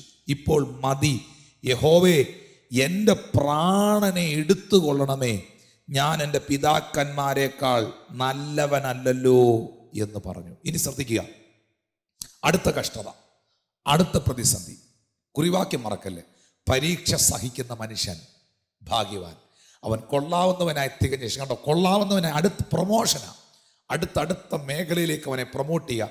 ഇനി ഏലിയാവിനെ അടുത്ത പ്രൊമോഷൻ കണ്ടോണം. മരിക്കാൻ ഒരുക്കമായി ചൂരച്ചെടിയുടെ ചുവട്ടിലിരുന്ന ഏലിയാവിനെ ദൂതൻ വന്ന് തട്ടി എഴുന്നേൽപ്പിച്ചു. കനലിൽ ചുട്ട അടയും ഒരു തുരുത്തി വെള്ളവും അവന് കൊടുത്തു. അവൻ തിന്നു, പിന്നെയും കിടന്നുറങ്ങി. യഹോവയുടെ ദൂതൻ 2ാം പ്രാവശ്യം അവനെ തട്ടി എഴുന്നേൽപ്പിച്ചു. തിന്നുക, നിനക്ക് ദൂരെ യാത്ര ചെയ്യാനുണ്ടല്ലോ എന്ന് പറഞ്ഞു. ഏതെങ്കിലും വിഷയത്തിൻ്റെ നടുവിൽ ഭയപ്പെടുന്ന, ആകുലപ്പെടുന്ന, വിഷമിക്കുന്ന, എല്ലാം കഴിഞ്ഞു എന്ന് ചിന്തിക്കുന്ന ആരെങ്കിലും ഒരാളെങ്കിലും ഈ സർവീസിൽ എന്നെ കാണുന്നുണ്ടെങ്കിൽ നിന്നോട് കർത്താവ് പറയുന്നു, നിനക്കൊരു ദൂരയാത്രയുണ്ട്, നിന്റെ മുമ്പിൽ ഒരു വലിയ ഭാവിയുണ്ട്, നിനക്കൊരു വലിയ ശുശ്രൂഷ കർത്താവ് വെച്ചിട്ടുണ്ട്, നിനക്കൊരു ഉയർച്ച ദൈവം വെച്ചിട്ടുണ്ട്, നിനക്കൊരു ദൂര യാത്രയുണ്ടല്ലോ എന്ന് അവനോട് പറഞ്ഞു. അവനത് തിന്നു കുടിച്ച് ആഹാരത്തിൻ്റെ ബലം കൊണ്ട് 40 പകലും 40 രാവും ദൈവത്തിൻ്റെ പർവ്വതമായ ഹോരേബോളം നടന്നു. 40 ദിവസം നടക്കാനുള്ള ശക്തി അവൻ്റെ കാലിന് ദൈവം കൊടുത്തു. ഇനി നിങ്ങൾ കേട്ടോണം, 9ാം വാക്യത്തിലേക്ക് വരുമ്പോൾ ഏലിയാവ് ഒരു ഗുഹയിൽ പാർക്കുകയാണ്. ആ ഗുഹാമുഖത്ത് ഏലിയാവ് നിൽക്കുമ്പോൾ ഏലിയാവ് കേൾക്കുന്ന റിപ്പോർട്ടുകളെല്ലാം ഭയാനകമാണ്. എന്താണ് റിപ്പോർട്ട്? യാഗപീഠങ്ങളെ ഇടിച്ച് പ്രവാചകന്മാരെ വാൾ കൊണ്ട് കൊന്നുകളഞ്ഞു. ഞാൻ ഒരുത്തൻ മാത്രം ശേഷിച്ചിരിക്കുന്നു, അവൻ എനിക്കും ജീവഹാനി വരുത്താൻ നോക്കുന്നെന്ന് പറഞ്ഞു. നോക്കിയേ, തൻ്റെ കൂടുള്ള പ്രവാചകന്മാരുടെയും ഒപ്പം നിന്നവരുടെയും മരണ റിപ്പോർട്ടുകൾ, വാർത്തകൾ ഏലിയാവ് അവിടെ പറയുകയാണ്. അവിടെ എഴുതിയിരിക്കുന്നു 11ാമത്തെ വാക്യത്തിൽ, നീ പുറത്തു വന്ന പർവ്വതത്തിൽ യഹോവയുടെ മുൻപാകെ നിൽക്കുക എന്ന് അവൻ കൽപ്പിച്ചു. അപ്പോൾ ഇതാ യഹോവ കടന്നു പോകുന്നു, ശക്തിയുള്ള ഒരു കൊടുങ്കാറ്റ് യഹോവയുടെ മുൻപിൽ പർവ്വതങ്ങളെ കീറി പാറകളെ തകർത്തു. എന്നാൽ കാറ്റിൽ യഹോവ ഇല്ലായിരുന്നു, കൊടുങ്കാറ്റിൽ യഹോവ ഇല്ലായിരുന്നു. കാറ്റിൻ്റെ ശേഷം ഒരു ഭൂകമ്പമുണ്ടായി, ഭൂകമ്പത്തിലും യഹോവ ഇല്ലായിരുന്നു. ഭൂകമ്പത്തിൻ്റെ ശേഷം ഒരു തീ, തീയിലും യഹോവ ഇല്ലായിരുന്നു. തീയുടെ ശേഷം സാവധാനത്തിലൊരു മൃദുസ്വരം ഉണ്ടായി. ഏലിയാവ് അത് കേട്ടിട്ട് തൻ്റെ പുതപ്പ് കൊണ്ട് മുഖം മൂടി പുറത്തു വന്ന്, ഗുഹാമുഖത്ത് നിന്ന് ഏലിയാവേ, ഇവിടെ നിനക്ക് എന്ത് കാര്യമെന്ന് ചോദിക്കുന്നൊരു ശബ്ദം അവൻ കേട്ടു. നീ ഒളിച്ചിരിക്കേണ്ട ആവശ്യമില്ല, നീ പേടിക്കേണ്ട കാര്യമല്ല. നീ കണ്ടോ ഇപ്പം നടന്ന രംഗങ്ങൾ? എന്നാ രംഗ? കൊടുങ്കാറ്റ് നീ കണ്ടോ? പിടിച്ചു നിൽക്കാൻ പറ്റാത്ത കൊടുങ്കാറ്റ്, പാറകളെ കീറി തകർക്കുന്ന ശക്തി, പർവ്വതങ്ങളെ പൊടിക്കുന്ന ശക്തി, വെളിപ്പെട്ട കൊടുങ്കാറ്റ്, വെളിപ്പെട്ട ഭൂകമ്പം. നീ മനസ്സിലാക്കി ഏലിയാവേ, നിന്നെ വിളിച്ച ഞാൻ ആരാന്ന്. ഇത്തര പോന്ന മേലോട്ട് വലിച്ചാൽ ഉള്ള ശ്വാസം കീഴോട്ട് പോയില്ലെങ്കിൽ തീർന്നു പോകുന്ന ഇസബേൽ അമ്മാമയാണോ നീ ഭയപ്പെടുന്നത്? ഒറ്റ ശ്വാസമുള്ള ആഹാബിനെയാണോ നിന്റെ ഭയം? നിന്നെ വിളിച്ച ഞാൻ ആരാന്നാ നിന്റെ മുമ്പിൽ കാണിച്ചു തന്നെ. Thank you Lord Jesus. കൊടുങ്കാറ്റും പാറകളെ കീറാനുള്ള ശക്തിയും, ഹല്ലേലൂയ, പർവ്വതങ്ങളെ പൊടിക്കാനുള്ള ശക്തിയും ഉള്ള സർവശക്തനായ ദൈവമാണ് നിന്നെ വിളിച്ചിരിക്കുന്നത്. യഹോവ അവനോട് അരുളി ചെയ്തത് 15ാം വാക്യത്തിൽ, നീ പുറപ്പെട്ട് ദമ്മേശക്കിന്റെ മരുഭൂമി വഴിയിൽ മടങ്ങിപ്പോകുക. നീ എത്തുമ്പോൾ അസായേലിനെ അരാമിന് രാജാവായി അഭിഷേകം ചെയ്യുക. ഞാൻ ഈ പറഞ്ഞു വരുന്ന പോയിന്റുകൾ നിങ്ങളൊന്ന് ശ്രദ്ധിക്കണം. പ്രതിഷേധം അഭിഷേകമായി മാറുന്നതാണ്. ഇവിടെ വെളിപ്പെട്ട കൊന്നുകളയുമെന്നുള്ള വെല്ലുവിളി ഏലിയാവിനെ എവിടെ എത്തിച്ചെന്നറിയാവോ? യേഹൂവിനെയും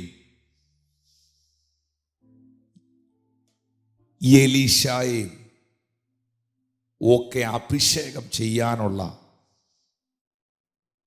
ഒരു നിയോഗമായി മാറി.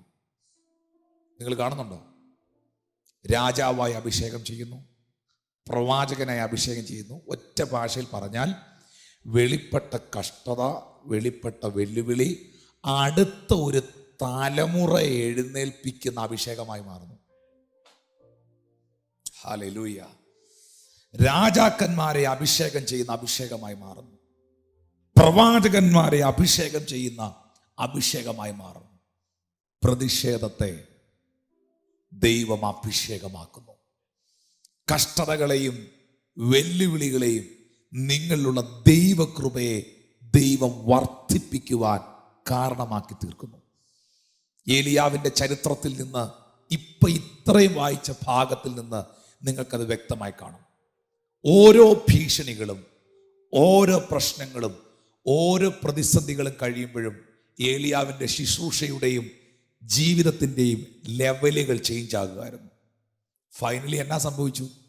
മരണം കാണാതെ ഈ മനുഷ്യൻ ചുഴലിക്കാറ്റിൽ ദൈവശക്തിയിൽ ആ മഹത്വത്തിലേക്ക് പ്രവേശിച്ചു. ഞാൻ ഉറപ്പായും പറയുന്നു, പരീക്ഷ സഹിക്കുന്ന മനുഷ്യൻ ഭാഗ്യവാൻ. കർത്താവ് വാഗ്ദത്തം ചെയ്ത ജീവകിരീടം അവൻ പ്രാപിക്കും, അവൻ പ്രാപിച്ചിരിക്കും.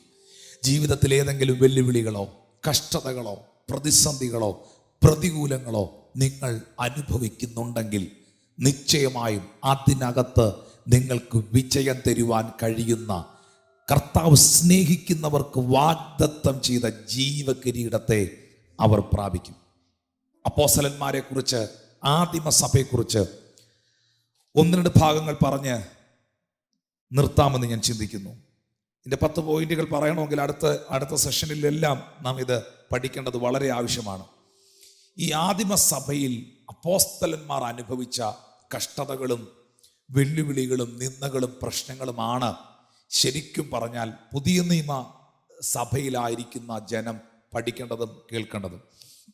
അപ്പോസ്തല പ്രവൃത്തി 5-ാം അധ്യായത്തിൻ്റെ 17 മുതലുള്ള വാക്യം വായിക്കുമ്പോൾ, പിന്നെ മഹാപുരോഹിതന്മാരും സദൂക്യരുടെ മതക്കാരായ അവൻ്റെ പക്ഷക്കാരൊക്കെയും അസൂയ നിറഞ്ഞെഴുന്നേറ്റ് അപ്പോസ്തലന്മാരെ പിടിച്ച് പൊതു തടവിലാക്കി.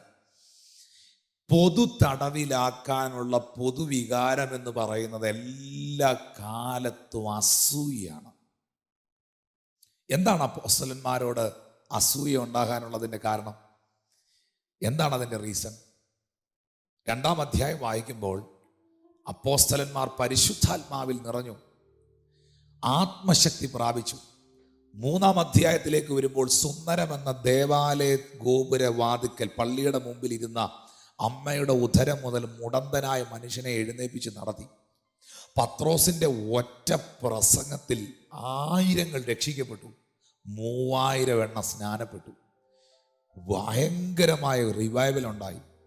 യഹൂദന്മാരുടെയും പരീശന്മാരുടെയും പള്ളിപ്രമാണിയുടെയും ഒന്നും കയ്യിൽ കാര്യങ്ങൾ നിൽക്കാതെയായി. യേശു കർത്താവിനെ ക്രൂശിച്ചു, അല്ലേ? പക്ഷെ യേശു കർത്താവ് ചെയ്ത അതേ പ്രവൃത്തികൾ അന്ന് ഒരു യേശുവേ ഉള്ളായിരുന്നു. ഇപ്പം 10-11 യേശുമാർ നേരെ നിൽക്കുക. അപ്പോസ്തലന്മാർ അവരെ കണ്ടവർ കർത്താവിനെ കണ്ട പോലെയായിരുന്നു. അതുകൊണ്ട് അവർക്ക് ക്രിസ്ത്യാനികളെന്ന പേർ വന്നേ. Praise God. അതിശക്തമേറിയ ദൈവപ്രവൃത്തികൾ വെളിപ്പെടുക. ഒന്നും ചെയ്യാൻ പറ്റാത്ത സാഹചര്യം. നേരത്തെ ഒരാളെ കൊന്നാൽ മതിയായിരുന്നു. Praise God. നീ വിചാരിക്കുന്നുണ്ടോ ഒരാളെ നീ തീർത്തത് കൊണ്ട് ഇത് തീരുമെന്ന്? നീ ഒന്നല്ല, നീ 1000 തീർത്താലും മറുഭാഗത്ത് 1,00,000 കർത്താവ് എഴുന്നേൽപ്പിക്കും. അതാ സുവിശേഷം, അതാ ദൈവശക്തി, അതാ ദൈവകൃപ. Hallelujah, hallelujah. ഹിറ്റ്ലറും വോൾട്ടയറും വിചാരിച്ചിട്ട് നടക്കാത്തത് നീ വിചാരിച്ചാൽ നടക്കുമെന്ന് വിചാരിക്കണ്ട. ഹിറ്റ്ലറും വോൾട്ടയറും ഇത് നിർത്തലാക്കാൻ ശ്രമിച്ചു. ക്രൂരനായ ഭരണാധികാരികൾ, രാഷ്ട്രത്തലവന്മാർ, ശക്തന്മാരായ മത നേതാക്കന്മാർ, വാളും തോക്കും ബോംബും മിസൈലും ഉള്ളവൻ ഇത് നിർത്തലാക്കാൻ ശ്രമിച്ചിട്ട് നടന്നില്ലെങ്കിൽ ശ്രമിക്കാതിരിക്കുന്നതാണ് നല്ലത്. ഇത് ദൈവത്തിൻ്റെ വചനമാണ്, ഇത് ജീവന്റെ വചനമാണ്, ഇത് സത്യസുവിശേഷമാണ്. ഇതിനകത്ത് വ്യാപരിക്കുന്ന ഒരു ദൈവശക്തിയുണ്ട്. ഒരുവന്റെ രക്തം 10,000 ആ രക്തത്തിൽ നിന്ന് ദൈവം എഴുന്നേൽപ്പിക്കും. അപ്പോസ്തലന്മാരെ അസൂയ നിറഞ്ഞ് പിടിച്ചു കേട്ടോ. അവർക്ക് അധികാരം ഉണ്ടായിരുന്നു ആ നിലയിൽ അറസ്റ്റ് ചെയ്യാൻ. രാത്രിയിൽ, പകല് അവരുടെ ഗവൺമെന്റ് അറസ്റ്റ് ചെയ്തു, രാത്രിയിൽ സ്വർഗത്തിലെ ഗവൺമെന്റ് തീരുമാനമെടുത്തു. രാത്രിയിൽ കർത്താവിൻ്റെ ദൂതൻ കാരാഗ്രഹം തുറന്നു, അവരെ പുറത്തു കൊണ്ടുവന്നു. നിങ്ങൾ ദേവാലയത്തിൽ ചെന്ന് ഈ ജീവന്റെ വചനം എല്ലാ ജനത്തോടും പ്രസ്താവിപ്പീൻ. അപ്പോസ്തലന്മാരെ ഒരുത്തി അടുപ്പിച്ച്, ശ്രദ്ധിക്കണം എല്ലാവരും, ആരാണ്ട് നിങ്ങളെ നോക്കി ചിരിക്കാതിരുന്നത് കഷ്ടതയാന്ന് കാണുന്നവർ ശ്രദ്ധിച്ചോണം. അപ്പോസ്തലന്മാരെ വരുത്തി അടുപ്പിച്ച് ഇനി യേശുവിൻ്റെ നാമത്തിൽ സംസാരിക്കരുതെന്ന് കൽപ്പിച്ച് അവരെ വിട്ടയച്ചു. ഇനി സ്തോത്രം പറയുകയോ ഹല്ലേലൂയ പറയുകയോ യേശു ക്രിസ്തു എന്ന നാമം പറയുകയോ ചെയ്യരുതെന്ന് കൽപ്പിച്ചവരെ വിട്ടയച്ചു. എന്നാൽ 41 വാക്യം എത്ര പേര് ഏറ്റെടുക്കും? തിരുനാമത്തിന് വേണ്ടി അപമാനം സഹിപ്പാൻ യോഗ്യരായി എണ്ണപ്പെടുകയാൽ അവർ സന്തോഷിച്ചുകൊണ്ട് ന്യായാധിപ സംഘത്തിൻ്റെ മുൻപിൽ നിന്ന് പുറപ്പെട്ടു പോയി. തിരുനാമത്തിന് വേണ്ടി അപമാനം സഹിപ്പാൻ യോഗ്യരായി എണ്ണപ്പെടുകയാൽ അവർ സന്തോഷിച്ചു. പത്രോസേ, യാക്കോബേ, യോഹന്നാനെ, മത്തായിയെ, കനായിലെ, നഥനയിലെ,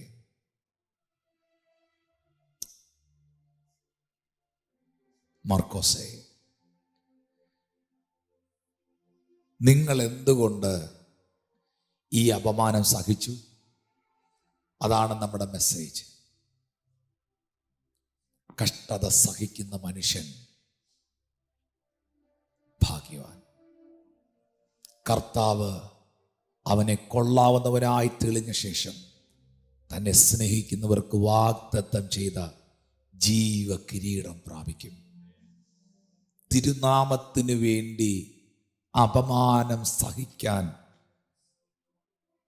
അവർ യോഗ്യരായതുകൊണ്ട് അവർ ഏതോ മൂലയ്ക്ക് പോയിരുന്ന് കരഞ്ഞെന്നല്ല, അവർ സന്തോഷിച്ചു. അവർ സന്തോഷിച്ചു. എന്തായാലും ഇതിനകത്ത് ഇറങ്ങി തിരിച്ച് അടിയും ഇടിയും കഷ്ടതയും നിന്നതയും അല്ലാതെ വേറൊന്നുമില്ല, ഇനി ഞാൻ ചർച്ചിലും പോകുന്നില്ല എന്നല്ല.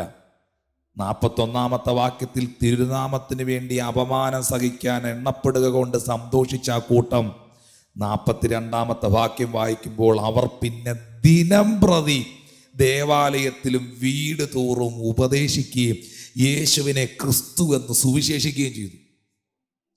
നേരത്തെ ആഴ്ചയിൽ ഒന്നേ പോവുകളായിരുന്നു. മനസ്സിലായോ? ഇതാ അഭിഷേകം. അല്ലാതെ എന്തേലും ആരാണ്ട് പറയുന്ന ഉടനെ ഇത് പൂട്ടി വീട്ടിൽ പോയി ഇരിക്കുന്നതല്ല. പരിശോധനകളുടെ വെല്ലുവിളികളുടെ നടുവിലാണ് യഥാർത്ഥമായ ദൈവശക്തിയുടെ വെളിപ്പെടൽ. നേരത്തെ അവരെ ആഴ്ച ഒരു ദിവസമാണ് പോകുന്നതെങ്കിൽ പിന്നെ അവര് ദിനം പ്രതി എല്ലാ ദിവസവും ചർച്ചയിൽ പോകാൻ തുടങ്ങി. എത്ര പേര് ആ തീരുമാനം എടുക്കും? നേരത്തെ ആഴ്ച ഒരു ദിവസം ഞാൻ പ്രാർത്ഥിച്ചോളെങ്കിൽ, ബൈബിൾ വായിച്ചോളെങ്കിൽ, ഉപവസിച്ചോളെങ്കിൽ, എൻ്റെ കർത്താവെ നിന്നയും കഷ്ടതയും പ്രതിസന്ധിയും ഒക്കെ എൻ്റെ ജീവിതത്തിൽ വരുമ്പം അതുകൂടെ ഞാനങ്ങ് നിർത്തിപ്പോവല്ല. എല്ലാ ദിവസവും ഞാൻ പ്രാർത്ഥിക്കാൻ പോവാം, എല്ലാ ദിവസവും ഞാൻ ദൈവസന്നിധി ഇരിക്കാൻ പോവാം, എല്ലാ ദിവസവും ഞാൻ വചനം വായിക്കാൻ പോവാം. Praise God. അവർ ദിനം പ്രതി ദേവാലയത്തിലും ഇവരോട് എന്തോ പറഞ്ഞേ, നിങ്ങളിത് വായിച്ചോ, ഇവരോട് എന്നാ പറഞ്ഞു? ഇനി സുവിശേഷം പറയരുത്, യേശുവിൻ്റെ നാമം നിങ്ങൾ ഉച്ചരിക്കരുത്, യേശുവിൻ്റെ നാമത്തിൽ സംസാരിക്കരുതെന്നല്ലേ പറഞ്ഞേ. പക്ഷെ അവരെന്നാ ചെയ്തേ? അവർ ദിനം പ്രതി ദേവാലയത്തിൽ വീട് തോറും, അടുത്ത വാക്ക് കേൾപ്പിച്ചോ, വിടാതെ ഉപദേശിക്കുകയും യേശുവിനെ ക്രിസ്തു എന്ന് സുവിശേഷിക്കുകയും ചെയ്തുകൊണ്ടേയിരുന്നു. പ്രതിഷേധം അവരഭിഷേകമാക്കി മാറ്റി. ഹല്ലേലൂയ. പ്രതിസന്ധികൾ, പ്രതികൂലങ്ങൾ അവരുടെ വളർച്ചയുടെ ചവിട്ടുപടികളാക്കി മാറ്റി. ആമേൻ. ഇന്ന് പകലിൽ ഈ ഒരു ദൈവകൃപ നിങ്ങളൊന്ന് ഏറ്റെടുത്തേ പ്രിയപ്പെട്ടവരെ. ഇനി അപ്പോസ്തല പ്രവൃത്തി 7-ാം അധ്യായത്തിൽ വരും. 5-ാം അധ്യായത്തിലാണ് നമ്മളിത് കാണുന്നത്. 7-ാം അധ്യായത്തിൽ വരുമ്പോൾ അതിൻ്റെ 54 മുതലുള്ള വാക്യം വായിക്കുമ്പോൾ സ്തേഫാനോസിനെ കല്ലെറിയുന്നതായ സാഹചര്യം. 54, 55, 56 വാക്യങ്ങൾ. ഇത് കേട്ടപ്പോൾ അവർ കോപപരവശരായി അവൻ്റെ നേരെ പല്ല് കടിച്ചു. ആരുടെ നേരെ? സ്തേഫാനോസിന് നേരെ പല്ല് കടിച്ചു. കോപപരവശരായി. ചുറ്റും നിൽക്കുന്നവർ കോപം കൊണ്ട് ജ്വലിച്ച്, വേറെ ഒന്നിനുമല്ല, ദൈവവചനം പ്രസംഗിച്ചതിന്, കർത്താവിൻ്റെ സാക്ഷിയായി നിന്നതിന് ചുറ്റും കോപപരവശരായി അവർ നിന്ന് പല്ല് കടിക്കുക. ഒരു കൂട്ടം ആൾക്കാർ കണ്ണെ നോക്കി, മുഖത്തോട്ട് നോക്കി പല്ല് കടിക്കുക. 54-ാം വാക്യത്തിൽ അതാ കണ്ട. 55-ാം വാക്യത്തിൽ പറയുന്നു, അവനോ ഈ പല്ല് കടിക്കുന്നവരുടെ, കോപം കൊണ്ട് നിറഞ്ഞിരിക്കുന്നവരുടെ, കൈ കല്ലുമായിട്ട് നിൽക്കുന്നവരുടെ നടുവിൽ പുള്ളി ആത്മാവിലായെന്ന്. നിങ്ങൾ എന്നാവൂ എന്നുള്ളത് ദൈവത്തിനറിയാം, പക്ഷെ പുള്ളി ആത്മാവിലായി. Praise God. ഈ പല്ല് കടിക്കുന്നവരുടെ എറിയാൻ നിൽക്കുന്നവരുടെ നടുവിൽ സ്തേഫാനോസ് പരിശുദ്ധാത്മാവ് നിറഞ്ഞവനായി. എറിയാൻ നിൽക്കുന്നവൻ്റെ കയ്യിൽ ഏത് ടൈപ്പ് കല്ലായിരിക്കണേ, അവൻ ഏത് സാധനം, നോ. സ്തേഫാനോസ് പരിശുദ്ധാത്മാവ് നിറഞ്ഞവനായി സ്വർഗത്തിലേക്ക് ഉറ്റുനോക്കി. ദൈവമഹത്വവും ദൈവത്തിന്റെ വലത്തുഭാഗത്ത് യേശു നിൽക്കുന്നതും കണ്ടു. ആര് കണ്ടു? ദൈവമഹത്വം ആര് കണ്ടു? യേശു കർത്താവ് നിൽക്കുന്നത് ആര് കണ്ടു? കഷ്ടതയുടെ, പ്രതിസന്ധിയുടെ, വെല്ലുവിളിയുടെ നടുവിൽ നിൽക്കുന്ന സ്തേഫാനോസ് കണ്ടു. ഇനി സ്തേഫാനോസ് പറഞ്ഞൊരു വാക്കുണ്ട്. ഈ എറിയാൻ നിൽക്കുന്നവരും പല്ല് കടിച്ച് നിൽക്കുന്നവരോടും പറഞ്ഞൊരു വാക്കുണ്ട്, ഇതാ സ്വർഗം തുറന്നിരിക്കുന്നതും. അപ്പം അങ്ങനെ പറയണമെങ്കിൽ ഒന്ന് ചിന്തിക്കണം കേട്ടോ. ഇതാ സ്വർഗം തുറന്നിരിക്കുന്നതും, മനുഷ്യപുത്രന്റെ വലത്തുഭാഗത്ത്, മനുഷ്യപുത്രൻ ദൈവത്തിന്റെ വലത്തുഭാഗത്ത് നിൽക്കുന്നതും ഞാൻ കാണുന്നെന്ന് പറഞ്ഞു. ഇതാ സ്വർഗം തുറന്നിരിക്കുന്നു. അങ്ങനെ പറയണമെങ്കിൽ സ്വർഗം അങ്ങ് അവന്റെ അടുത്ത് വന്നു. ഇതാ ജിജി പാസ്റ്റർ ഇരിക്കുന്നു പറയണമെന്നുണ്ടെങ്കിൽ പുള്ളിയുടെ വീട്ടിൽ ഇരുന്ന് എനിക്ക് പറയാൻ പറ്റൂ. എൻ്റെ അടുത്ത് വന്നാലല്ലേ എനിക്കത്, എൻ്റെ അടുത്ത് ഇതാണ് കേട്ടോ സാധനം എന്ന് പറയണമെങ്കിൽ എൻ്റെ അടുത്തിരിക്കുന്ന ഒരു കാര്യത്തെ നോക്കി മാത്രമേ ഇതാ എന്നെനിക്ക് പറയാൻ പറ്റുള്ളൂ. ദിസ് ഈസ്, ഇതാ എന്ന് പറയാൻ കഴിയുള്ളൂ. എന്ന് പറഞ്ഞാൽ കഷ്ടതയുടെ, പ്രതിസന്ധിയുടെ നടുവിൽ നിൽക്കുന്നവന്റെ അടുത്ത് വന്നു സ്വർഗം. ഹല്ലേലൂയ. തൊട്ടു പറയുകയാണ്, വിരൽ തൊട്ട് പറയുകയാണ്, ഇതാ സ്വർഗം. ഓ ഹല്ലേലൂയ. ഇതാ സ്വർഗം തുറന്നിരിക്കുന്നതും മനുഷ്യപുത്രൻ ദൈവത്തിന്റെ വലത്ത് ഭാഗത്ത് നിൽക്കുന്നതും ഞാൻ കാണുന്നു. ആരുടെ മുമ്പിലാണ് ഓപ്പൺ ഹെവൻ? ആരുടെ മുമ്പിലാണ് തുറക്കപ്പെട്ട സ്വർഗം? പ്രതിസന്ധികളുടെ, കഷ്ടതകളുടെ, വെല്ലുവിളികളുടെ, നിന്ദകളുടെ നടുവിലൂടെ കടന്നു പോകുന്ന, സ്വർഗത്തിലേക്ക് നോക്കുന്ന ഭക്തന്റെ മുമ്പിൽ. എന്നെ കേൾക്കുന്ന ദൈവമക്കളെ, പരിശുദ്ധാത്മാവ് നിങ്ങളുടെ മേൽ വന്നിരിക്കുന്നത് ഈ ചർച്ചിൽ വരുമ്പോൾ മാത്രം കൈകൊട്ടാനും പാടാനും പ്രാർത്ഥിക്കാനല്ല. പരിശുദ്ധാത്മാവ് ഏറ്റവും കൂടുതൽ ആക്ടിവേറ്റഡ് ആകുന്നത് നിങ്ങളുടെ പ്രതിസന്ധിയുടെ ടൈമിലാണ്, നിങ്ങളുടെ കഷ്ടതയുടെ ടൈമിലാണ്. ആ സമയത്ത് നിങ്ങൾക്ക് സ്വർഗത്തിലേക്ക് നോക്കാൻ പറ്റണം, പ്രാർത്ഥിക്കാൻ പറ്റണം. പറ്റിയാൽ ഞാൻ ഉറപ്പ് പറയുന്നു, സ്വർഗം നിങ്ങൾക്ക് ഒത്തിരി നിയറാകും, ഒത്തിരി അടുത്താകും. കർത്താവുമായിട്ടുള്ള സാന്നിധ്യത്തിൽ നിങ്ങൾ ഒത്തിരി അടുത്താകും. അതുകൊണ്ട് പരീക്ഷ സഹിക്കുന്നത്, കഷ്ടതകൾ ജീവിതത്തിൽ വരുന്നത് തിന്മയ്ക്കല്ല, അതിനകത്തൊരു ബ്ലെസ്സിങ് ഉണ്ട്. അത് സ്റ്റീഫൻ അനുഭവിച്ചു, സ്തേഫാനോസ് അനുഭവിച്ചു. ഹല്ലേലൂയ. ഇനി അപ്പോസ്തല പ്രവൃത്തികൾ 8-ാം അധ്യായത്തിൽ ശമരിയയിലെ ഉണർവാണ് കാണുന്നത്. ശമരിയയിലെ ഉണർവ്. ഇതെല്ലാം നിങ്ങൾ കേട്ടോണ്ടിരിക്കുന്ന എല്ലാം പ്രതിഷേധം, അഭിഷേകമായതാ. ശമരിയയിലെ ഉണർവിൽ 5, 6, 7, 8 വാക്യങ്ങളിലെ റിവൈവലാണ് കാണുന്നത്. അപ്പോസ്തല പ്രവൃത്തി. ഫിലിപ്പോസ് ശമരിയ പട്ടണത്തിൽ ചെന്ന് അവരോട് ക്രിസ്തുവിനെ പ്രസംഗിച്ചു. ഫിലിപ്പോസ് ചെയ്ത അടയാളങ്ങൾ പുരുഷാരങ്ങൾ കേൾക്കുകയും കാണുകയും ചെയ്തപ്പോൾ അവൻ പറയുന്നത് ഏക മനസ്സോടെ ശ്രദ്ധിച്ചുകൊണ്ടിരുന്നു. Praise God. 7-ാമത്തെ വാക്യത്തിൽ വായിക്കുമ്പോൾ അശുദ്ധാത്മാക്കൾ ബാധിച്ച പലരിൽ നിന്നും അവ ഉറക്ക നിലവിളിച്ച് പുറപ്പെട്ടു. അവൻ പക്ഷപാതക്കാരും മുടന്തരും സൗഖ്യം പ്രാപിച്ചു. 8-ാമത്തെ വാക്യത്തിൽ എഴുതിയിരിക്കുന്നു, അങ്ങനെ ആ പട്ടണത്തിൽ ഭയങ്കര സന്തോഷമുണ്ടായി. പരിശുദ്ധാത്മാവ് പ്രവർത്തിക്കുന്ന പട്ടണങ്ങളിൽ സന്തോഷം ഉണ്ടാകും. പരിശുദ്ധാത്മ പ്രവർത്തിക്കുന്ന ഭവനങ്ങളിൽ സന്തോഷം ഉണ്ടാകും. പരിശുദ്ധാത്മ പ്രവർത്തിക്കുന്ന വ്യക്തികളിൽ സന്തോഷം ഉണ്ടാകും. ആ പട്ടണത്തിൽ വലിയ സന്തോഷം ഉണ്ടായി. പക്ഷേ 9-ാമത്തെ വാക്യം വായിക്കുമ്പോൾ രംഗം ഒന്ന് മാറുന്നുണ്ട് കേട്ടോ. എന്നാൽ ശിമോൻ എന്ന പേരുള്ളൊരു പുരുഷൻ ആ പട്ടണത്തിൽ ആഭിചാരം ചെയ്തു. അവൻ ഈ സന്തോഷവും പരിശുദ്ധാത്മാവും ആരാധനയൊന്നും പിടിച്ചില്ല. അവൻ ഈ ആഭിചാരമൊക്കെ ചെയ്ത് നടക്കുന്ന പുള്ളിയായിരുന്നു. അപ്പോൾ പരിശുദ്ധാത്മാവിൻ്റെ പ്രവൃത്തി പട്ടണത്തിൽ വെളിപ്പെട്ടപ്പോൾ, ആരാധന വെളിപ്പെട്ടപ്പോൾ അശുദ്ധാത്മാക്കൾ അസ്വസ്ഥമായി, ആഭിചാരകന്മാർക്ക് ബുദ്ധിമുട്ടായി. അത് ഉറപ്പാണ്. ദൈവശക്തി വ്യാപരിക്കുമ്പോൾ, പരിശുദ്ധാത്മശക്തി വ്യാപരിക്കുമ്പോൾ, അഭിഷേകത്തിൻ്റെ ശക്തി വർദ്ധിക്കുമ്പോൾ, ആത്മാവിൽ ആരാധിക്കുന്ന ജനം ദേശങ്ങളിൽ എഴുന്നേൽക്കുമ്പോൾ അശുദ്ധാത്മ മണ്ഡലങ്ങൾക്ക് അടിയേറ്റിരിക്കും. അവൻ ആ പട്ടണത്തിൽ ആഭിചാരം ചെയ്തു. താൻ മഹാനെന്ന് പറഞ്ഞു. ശമരിയ ജാതിയെ ഭ്രമിപ്പിച്ചു പോന്നു. ആ പദം ഒന്നുകൂടെ ഞാൻ പറയാം. ശമരിയ ജാതിയെ ഭ്രമിപ്പിച്ചു. ആര്?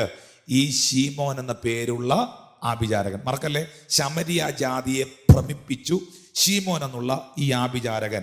പക്ഷേ അടുത്ത വാക്യങ്ങളിൽ നമുക്ക് കാണാൻ കഴിയുന്നത് അവൻ കർത്താവിലേക്ക് വരുന്നതാണ്, ദൈവത്തിലേക്ക് വരുന്നതാണ്. ആ ആഭിചാരകൻ പരിശുദ്ധാത്മാവിൽ പിടിക്കപ്പെടുന്നതാണ്. അങ്ങനെ പിടിക്കപ്പെട്ട, ദൈവശക്തിയാൽ തൊടപ്പെട്ട ഈ ആഭിചാരകനെ കുറിച്ച് 13-ാം വാക്യത്തിൽ എഴുതിയിരിക്കുന്ന എന്നാന്നറിയാവോ? എന്നാൽ ദൈവരാജ്യത്തെയും, നേരത്തെ ഇട്ട വാക്യം 12-ാം വാക്യമല്ലേ? എന്നാൽ ദൈവരാജ്യത്തെയും ക്രിസ്തുവിന്റെ നാമത്തെയും കുറിച്ചുള്ള സുവിശേഷം അറിയിക്കുന്ന ഫിലിപ്പോസിനെ അവർ വിശ്വസിച്ചപ്പോൾ പുരുഷന്മാരെ സ്ത്രീകൾ സ്നാനമേറ്റു. 13-ാം വാക്യത്തിൽ പറയുന്നു, ശീമോൻ താനും വിശ്വസിച്ച് സ്നാനമേറ്റു. ഏത് ശീമോൻ? ഈ ആഭിചാരകനായ ശീമോനും വിശ്വസിച്ച് സ്നാനമേറ്റ് ഫിലിപ്പോസിനോട് ചേർന്ന് നിന്നു. വലിയ വീര്യപ്രവർത്തികളും അടയാളങ്ങളും നടക്കുന്നത് കണ്ട് ഭ്രമിച്ചു. വലിയ വീര്യപ്രവർത്തികളും അടയാളങ്ങളും നടക്കുന്നത് ദൈവപ്രവർത്തി കണ്ട് ഭ്രമിച്ചു. നേരത്തെ ആഭിചാരം ചെയ്ത് ജനത്തെ ഭ്രമിപ്പിച്ചവൻ ദൈവപ്രവർത്തിയുടെ മുമ്പിൽ ഭ്രമിച്ചുപോയി. ഹല്ലേലൂയ. പൈശാചിക ശക്തികളിൽ ജനത്തെ ഭ്രമിപ്പിച്ചവൻ ദൈവശക്തി തൊടപ്പെട്ടപ്പോൾ ആ ദൈവശക്തിയുടെ മുമ്പിൽ അവൻ ഭയന്നുപോയി, ഭ്രമിച്ചുപോയി, നടുങ്ങിപ്പോയി. ആർക്ക് പിടിച്ചു നിൽക്കാം ഇതിൽ? ഒരന്ധകാര ശക്തികൾക്കും, ഒരു പൈശാചിക വ്യാപാരങ്ങൾക്കും, ഒരു ഇരുളിന്റെ ശക്തികൾക്കും ഈ ശക്തിയുടെ മുമ്പിൽ പിടിച്ചു നിൽക്കാൻ കഴിയില്ല. നീ ആരെയൊക്കെ ഭ്രമിപ്പിച്ചവനാണെങ്കിലും ഇന്ന് പകൽ കർത്താവിന്റെ കൈ നിന്റെ മേളിൽ വന്നാൽ നീ ഭ്രമിക്കും. ഹല്ലേലൂയ. ഞാൻ വിശ്വസിക്കുന്ന ദൈവം സർവശക്തനാണ്. കണ്ടോ, ശീമോൻ എന്ത് ചെയ്തു? ഫിലിപ്പോസിനെയും സഭയെയും പൂട്ടിക്കെട്ടാൻ ആഭിചാരം ചെയ്തു. ജനത്തെ ഭ്രമിപ്പിക്കാൻ ആഭിചാരം ചെയ്തു. പട്ടണത്തിലെ സന്തോഷം പോകാൻ ആഭിചാരം ചെയ്തു. അപ്പോസ്തലന്മാർ എന്ത് ചെയ്തു? 12-ാം വാക്യത്തിലാണ് നമ്മൾ കാണുന്നത്. അവര് പ്രസംഗിച്ചു, അവര് ദൈവരാജ്യവും ക്രിസ്തുവിന്റെ നാമത്തെക്കുറിച്ചുള്ള സുവിശേഷം അറിയിച്ചു. അവരത് ചെയ്തു. പ്രതിഷേധം എന്തായി? അഭിഷേകമായി. പ്രതിഷേധം കൊണ്ട് നടന്ന മനുഷ്യൻ രക്ഷിക്കപ്പെട്ടു, കർത്താവിന്റെ കൃപയിലേക്ക് വന്നു, അല്ലേ? അപ്പൊ കഷ്ടതകളും നിന്ദകളും വെല്ലുവിളികളും എല്ലാം അടുത്തൊരു ലെവലിലോട്ട് നിങ്ങളെ ഉയർത്തും. Hallelujah. Thank you Lord Jesus. ഒരു സംഭവം കൂടെ പറഞ്ഞ് ഞാൻ പ്രാർത്ഥിക്കാൻ പോവാണ്. എനിക്കറിയാം അവസാനിപ്പിക്കാൻ സമയമായി. അപ്പോസ്തല പ്രവൃത്തി 14-ാം വാക്യത്തിൽ, 14-ാം അധ്യായത്തിൽ ലുസ്ത്രയിൽ പൗലോസും ബർന്നബാസും ശുശ്രൂഷിക്കുന്ന ഒരു പശ്ചാത്തലമുണ്ട്. അതിന് 8 മുതലുള്ള വാക്യങ്ങൾ വായിക്കുമ്പോൾ, 14-ാം അധ്യായത്തിന് 8 മുതൽ വായിക്കുമ്പോൾ, ലുസ്ത്രയിൽ അമ്മയുടെ ഗർഭം മുതൽ മുടന്തനായി ഒരിക്കലും നടന്നിട്ടില്ലാതെയും കാലിന് ശക്തിയില്ലാതിരുന്നൊരു പുരുഷനുണ്ടായിരുന്നു. അവനെ പൗലോസ് സംസാരിക്കുന്നത് കണ്ട് അവൻ ഉറ്റുനോക്കി. സൗഖ്യം പ്രാപിക്കാൻ അവന് വിശ്വാസമുണ്ടെന്ന് കണ്ടിട്ട് 10-ാം വാക്യത്തിൽ പറയുന്നു, നീ എഴുന്നേറ്റ് കാലൂന്നി നിവർന്ന് നിൽക്കാന്ന് ഉറക്കെ പറഞ്ഞു. അവൻ കുതിച്ചെഴുന്നേറ്റ് നടന്നു. അപ്പം ലുസ്ത്രയിൽ പൗലോസിന്റെ ശുശ്രൂഷയിൽ വലിയ അത്ഭുതം നടന്നു. 11-ാമത്തെ വാക്യം, പൗലോസ് ചെയ്തത് പുരുഷാരം കണ്ടിട്ട് ദേവന്മാർ മനുഷ്യരൂപത്തിൽ നമ്മുടെ അടുക്കൽ വന്നിരിക്കുന്നെന്ന് ലുവോന്യ ഭാഷയിൽ നിലവിളിച്ചു പറഞ്ഞു. ലുക്കവോന്യ ഭാഷയിൽ നിലവിളിച്ചു പറഞ്ഞു. അപ്പോൾ ലുക്കവോന്യ ഭാഷയിൽ ഇവർ നിലവിളിച്ചിട്ട് പറഞ്ഞു, ദേവന്മാർ ഈ ഭൂമി വന്നിരിക്കുക, അല്ലെങ്കിൽ മുടന്ന് നടക്കുകയെന്ന് അവർ വിശ്വസിച്ചു. അവിശ്വാസികളായിട്ടുള്ളവർ 12-ാമത്തെ വാക്യത്തിൽ അവർക്കൊരു പേരും കൊടുത്തു കേട്ടോ. ബർന്നബാസിന് ഇന്ദ്രനെന്നും പൗലോസ് ആ മുഖ്യ പ്രസംഗകൻ, പുള്ളിക്കാരന് ബുധനെന്നും പേര് വിളിച്ചു. അപ്പോസ്തലന്മാർക്ക് അവർക്കറിയാവുന്ന രീതിയിൽ ബർന്നബാസിന് ഇന്ദ്രനെന്നും പൗലോസിന് ബുധനെന്നും പേർ വിളിച്ചു. അപ്പം ഇവിടെ നമുക്ക് കാണാൻ കഴിയുന്നത്, ഈ അമ്മയുടെ ഉദരം മുതൽ മുടന്തനായ മനുഷ്യൻ സൗഖ്യമായി കഴിഞ്ഞപ്പം അവരുടെ കണ്ണെ കണ്ടിട്ടില്ലാത്ത വലിയ അത്ഭുതം അവർ കാണാൻ തുടങ്ങിയപ്പം ഈ പ്രാർത്ഥിച്ച ബർന്നബാസും പ്രസംഗിച്ച പൗലോസിനെയും ഇവർ ദൈവമാക്കാൻ ശ്രമിച്ചു, അവരുടെ ദേവനാക്കാൻ ശ്രമിച്ചു. പക്ഷേ അതിൻ്റെ നടുവിൽ അവരുടെ ആറ്റിറ്റ്യൂഡ് ഒന്ന് കണ്ടോണം. അടുത്ത വാക്യം ഒന്ന് വായിച്ചേ. 14-15 വാക്യം ഒന്ന് ശ്രദ്ധിച്ചേ. ഇത് അപ്പോസ്തലന്മാരായ ബർന്നബാസും പൗലോസും കേട്ടിട്ട് വസ്ത്രം കീറിക്കൊണ്ട് പുരുഷാരത്തിൻ്റെ ഇടയിലോട്ട് ഓടിച്ചെന്ന് നിലവിളിച്ച് പറഞ്ഞു. കണ്ടോ, അവരെ ദേവന്മാരാക്കാൻ ശ്രമിച്ച ആൾക്കാരുടെ നടുവിലോട്ട് ആ വസ്ത്രം കീറി എന്ന് പറഞ്ഞാൽ എന്നാന്നറിയോ? സഹിച്ചില്ല അവർക്ക്. ജീവനുള്ള ദൈവത്തെ സേവിക്കുന്ന, സർവശക്തനാകുന്ന ദൈവത്തെ ആരാധിക്കുന്ന ആ ദൈവശക്തിയിൽ സൗഖ്യങ്ങൾ നടന്നപ്പോൾ അവർക്കറിയാം എങ്ങനെ ഹീലിംഗ് നടന്നതെന്ന്. സൗഖ്യങ്ങൾ നടന്നത് എങ്ങനെയാണെന്ന് അവർക്കറിയാം. അതുകൊണ്ട് അവർ വസ്ത്രം കീറി ഇവരുടെ ഇടയിലോട്ട് ഓടിച്ചെന്നിട്ട് പറഞ്ഞു, പുരുഷന്മാരെ, നിങ്ങൾ ഈ ചെയ്യുന്നത് എന്ത്? ഞങ്ങൾ നിങ്ങളോട് സമസ്വഭാവമുള്ള മനുഷ്യരത്രേ. നിങ്ങൾ ഈ വ്യർത്ഥ കാര്യങ്ങളെ വിട്ട് ആകാശവും ഭൂമിയും സമുദ്രവും അവയുള്ള സകലവും ഉണ്ടാക്കിയ ജീവനുള്ള ദൈവത്തിലേക്ക് തിരിയണമെന്നുള്ള സുവിശേഷം ഞാൻ നിങ്ങളോട് അറിയിക്കുന്നു. ഹല്ലേലൂയ. ഞങ്ങളെ ഇന്ദ്രനെന്നും അല്ലെങ്കിൽ ഇന്ന ദേവനെന്നും ബുധനെന്നും ഒന്നുമല്ല നിങ്ങൾ വിശേഷിപ്പിക്കേണ്ടത്. നിങ്ങൾ ഈ വ്യർത്ഥ കാര്യങ്ങളെ വിട്ട് ആകാശവും ഭൂമിയും സമുദ്രവും അവയിലുള്ള സർവവും ഉണ്ടാക്കിയ ജീവനുള്ള ദൈവത്തിലേക്ക് തിരിയണം എന്നുള്ള സുവിശേഷം ഞാൻ നിങ്ങളോട് അറിയിക്കുന്നു. കണ്ടോ, അവിടെ വെളിപ്പെട്ടതായ ഒരു തിന്മയെ അവർ നന്മയാക്കി മാറ്റി. ഹല്ലേലൂയ. ഒരു തിന്മയെ അവർ നന്മയാക്കി മാറ്റി. ഇന്ന് ഈ ഓൺലൈൻ സർവീസിൽ എന്നെ കാണുന്ന, എന്നെ കേൾക്കുന്ന ദൈവമക്കളോട് പറയുന്നു, നിങ്ങളുടെ കഷ്ടതകളും നിങ്ങളുടെ പരീക്ഷകളും നിങ്ങളെ കിരീടാവകാശികളാക്കി മാറ്റും. പരീക്ഷ സഹിക്കുന്ന മനുഷ്യൻ ഭാഗ്യവാൻ. അവൻ കൊള്ളാവുന്നവനായി തെളിഞ്ഞ ശേഷം കർത്താവ് തന്നെ സ്നേഹിക്കുന്നവർക്കൊരുക്കിയ വാഗ്ദത്തം ചെയ്ത ജീവകിരീടത്തെ പ്രാപിക്കും. പഴയ നിയമ പ്രവാചകന്മാരിൽ നാം അതാണ് കണ്ടത്. അപ്പോസ്തലന്മാരിൽ നാം അതാണ് കണ്ടത്. ഇന്ന് പകലിൽ ഒരു നിമിഷം നമ്മുടെ കണ്ണുകളെ ദൈവസന്നിധിയിൽ അടച്ച് കർത്താവിനോടൊന്ന് പ്രാർത്ഥിക്കാനായിട്ട് ഏൽപ്പിച്ചു കൊടുത്തേ. ദൈവകരങ്ങളിലോട്ട് നിങ്ങളെ ഒന്ന് സമർപ്പിച്ചേ. അതരങ്ങൾ തുറന്ന് ദൈവത്തോടൊന്ന് പ്രാർത്ഥിച്ചേ. Thank you Lord Jesus. Glory to God Jesus. Thank you Lord Jesus. കർത്താവിൻ്റെ ദാസന്മാർ ചേർന്ന് നിങ്ങൾക്ക് വേണ്ടി പ്രാർത്ഥിക്കാൻ പോവുകയാണ്. നമ്മൾ ഒന്നിച്ച് ദൈവത്തോട് പ്രാർത്ഥിക്കാൻ പോവുകയാണ്. പ്രിയ കർത്താവേ, ഞങ്ങളുടെ ജീവിതത്തിൽ വെളിപ്പെടുന്ന നിന്ദകളും കഷ്ടതകളും പരീക്ഷകളും പ്രതിസന്ധികളും ഒക്കെ അങ്ങയോട് ചേരുന്നറിയിപ്പാനും അങ്ങയിൽ നിന്ന് പ്രാപിക്കുവാനും പ്രാർത്ഥിക്കുവാനും കാരണമാക്കുന്നതിനായി സ്തോത്രം. പഴയ നിയമത്തിൽ നിന്ന് ഞങ്ങളിന്ന് കേട്ട ഏലിയാവിനെ കുറിച്ച് ഞങ്ങളിന്ന് കേട്ടു. കർത്താവ്, ഏലിയാവ് എന്ന ദൈവപുരുഷൻ അനുഭവിച്ചതായ വെല്ലുവിളികളും പ്രതിഷേധങ്ങളെല്ലാം തന്നിലുള്ള അഭിഷേകത്തെ വർദ്ധിപ്പിക്കുന്നതിന് കാരണമായല്ലോ. ഈ കഴിഞ്ഞ 3 ദിവസമായിട്ട് ഞങ്ങൾ കേട്ടുകൊണ്ടിരിക്കുന്നത് പരീക്ഷകൾ സഹിക്കുന്ന, പരീക്ഷയുടെ നടുവിൽ കളഞ്ഞിട്ട് പോകുന്ന അല്ല, പരീക്ഷ സഹിക്കുന്ന മനുഷ്യൻ ഭാഗ്യവാൻ. അവൻ കൊള്ളാവുന്നവനായി തികഞ്ഞ ശേഷം കർത്താവ് തന്നെ സ്നേഹിക്കുന്നവർക്ക് ഒരുക്കിയ വാഗ്ദത്തം ചെയ്ത കിരീടത്തെ അവൻ പ്രാപിക്കുമെന്നാണല്ലോ. അപ്പോസ്തലന്മാരുടെ കാലഘട്ടത്തിൽ അവരനുഭവിച്ച വെല്ലുവിളികൾ, അവരനുഭവിച്ച കഷ്ടതകൾ ധാരാളമാണ്. കർത്താവേ, ഞങ്ങളുടെ ജീവിതത്തിലും വെല്ലുവിളികളും പ്രശ്നങ്ങളും പരിശോധനകളും ഒക്കെ വരുമ്പോൾ, ഹല്ലേലൂയ, ഭാരങ്ങൾ പെരുകുമ്പോൾ, പരിശോധനകൾ കടന്നു വരുമ്പോൾ ഞങ്ങളെ കാത്ത് സൂക്ഷിക്കുന്ന കർത്താവിന് ഞങ്ങൾ നന്ദി പറയുകയാണ്. Hallelujah, hallelujah, hallelujah. ഒരു നിമിഷം ഈ ഓൺലൈനിൽ ഞങ്ങളെ കാണുന്ന പ്രിയപ്പെട്ടവർക്കായി ഞങ്ങൾ ദൈവത്തോട് പ്രാർത്ഥിക്കാൻ പോവുകയാണ്. ഒന്നിച്ച് പ്രാർത്ഥിക്കാൻ പോവുകയാണ്. ദൈവദാസനെ മുൻപിലേക്ക് വന്ന ഒരു നിമിഷം നമുക്ക് ഒന്നിച്ച് പ്രാർത്ഥിക്കാം. ആരൊക്കെ കർത്താവിന് വേണ്ടി ഇന്ന് പകലിൽ സമർപ്പിക്കുവാനായിട്ട് ഇടയാകും? അപ്പാ, എന്നെ പൂർണ്ണമായും നിന്റെ കരത്തിലേക്ക് തരുന്നു. ഞാൻ മടങ്ങി വരുന്നു. എൻ്റെ ജീവിതത്തിലെ തെറ്റുകൾ തിരുത്തി ആ തെറ്റുകളിൽ നിന്ന് പാഠങ്ങൾ ഉൾക്കൊണ്ടുകൊണ്ട് ഒരു ദൈവവൈതലായി ജീവിപ്പാൻ എന്നെ സമർപ്പിക്കുന്നു. അപ്പോൾ തന്നെ കർത്താവെ, പ്രതിസന്ധികളും കഷ്ടതകളും വെല്ലുവിളികളും എൻ്റെ ജീവിതത്തിലെ ദൈവകൃപയും അഭിഷേകവും വർദ്ധിപ്പിക്കുന്നല്ലോ. പല്ല് കടിക്കുന്നവരുടെയും എറിയാൻ നിൽക്കുന്നവരുടെയും മുൻപിൽ അവരിലേക്ക് നോക്കാനല്ല, അവരെ ശ്രദ്ധിക്കാനല്ല, സ്വർഗത്തിലേക്ക് നോക്കുവാൻ, അങ്ങയുടെ മുഖം അന്വേഷിപ്പാൻ, പ്രതിഷേധത്തെ അഭിഷേകമാക്കി മാറ്റുവാൻ, ആത്മാവിൽ നിറയുവാൻ നീ എനിക്ക് കൃപ തരണമേ.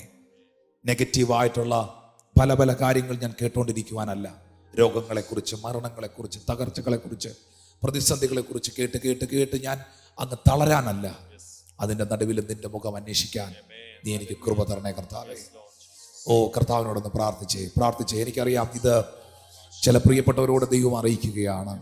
ഇത് ചിലരോടുള്ള ദൈവിക സന്ദേശമാണ്. ഹല്ലേലൂയ.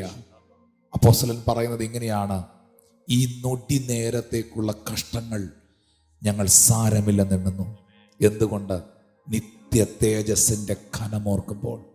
അതെ, അവർക്കറിയാമായിരുന്നു പരീക്ഷ സഹിക്കുന്ന മനുഷ്യൻ ഭാഗ്യവാനാണെന്നും അവനെ ദൈവം പണിതുയർത്തുകയാണെന്നും അവൻ കൊള്ളാവുന്നവനായി തികഞ്ഞ ശേഷം വാഗ്ദത്തം ചെയ്ത ജീവകിരീടത്തിന്റെ അടുക്കിലേക്ക് അവൻ എത്തുകയാണെന്നും അവർക്കുറപ്പുണ്ടായിരുന്നു.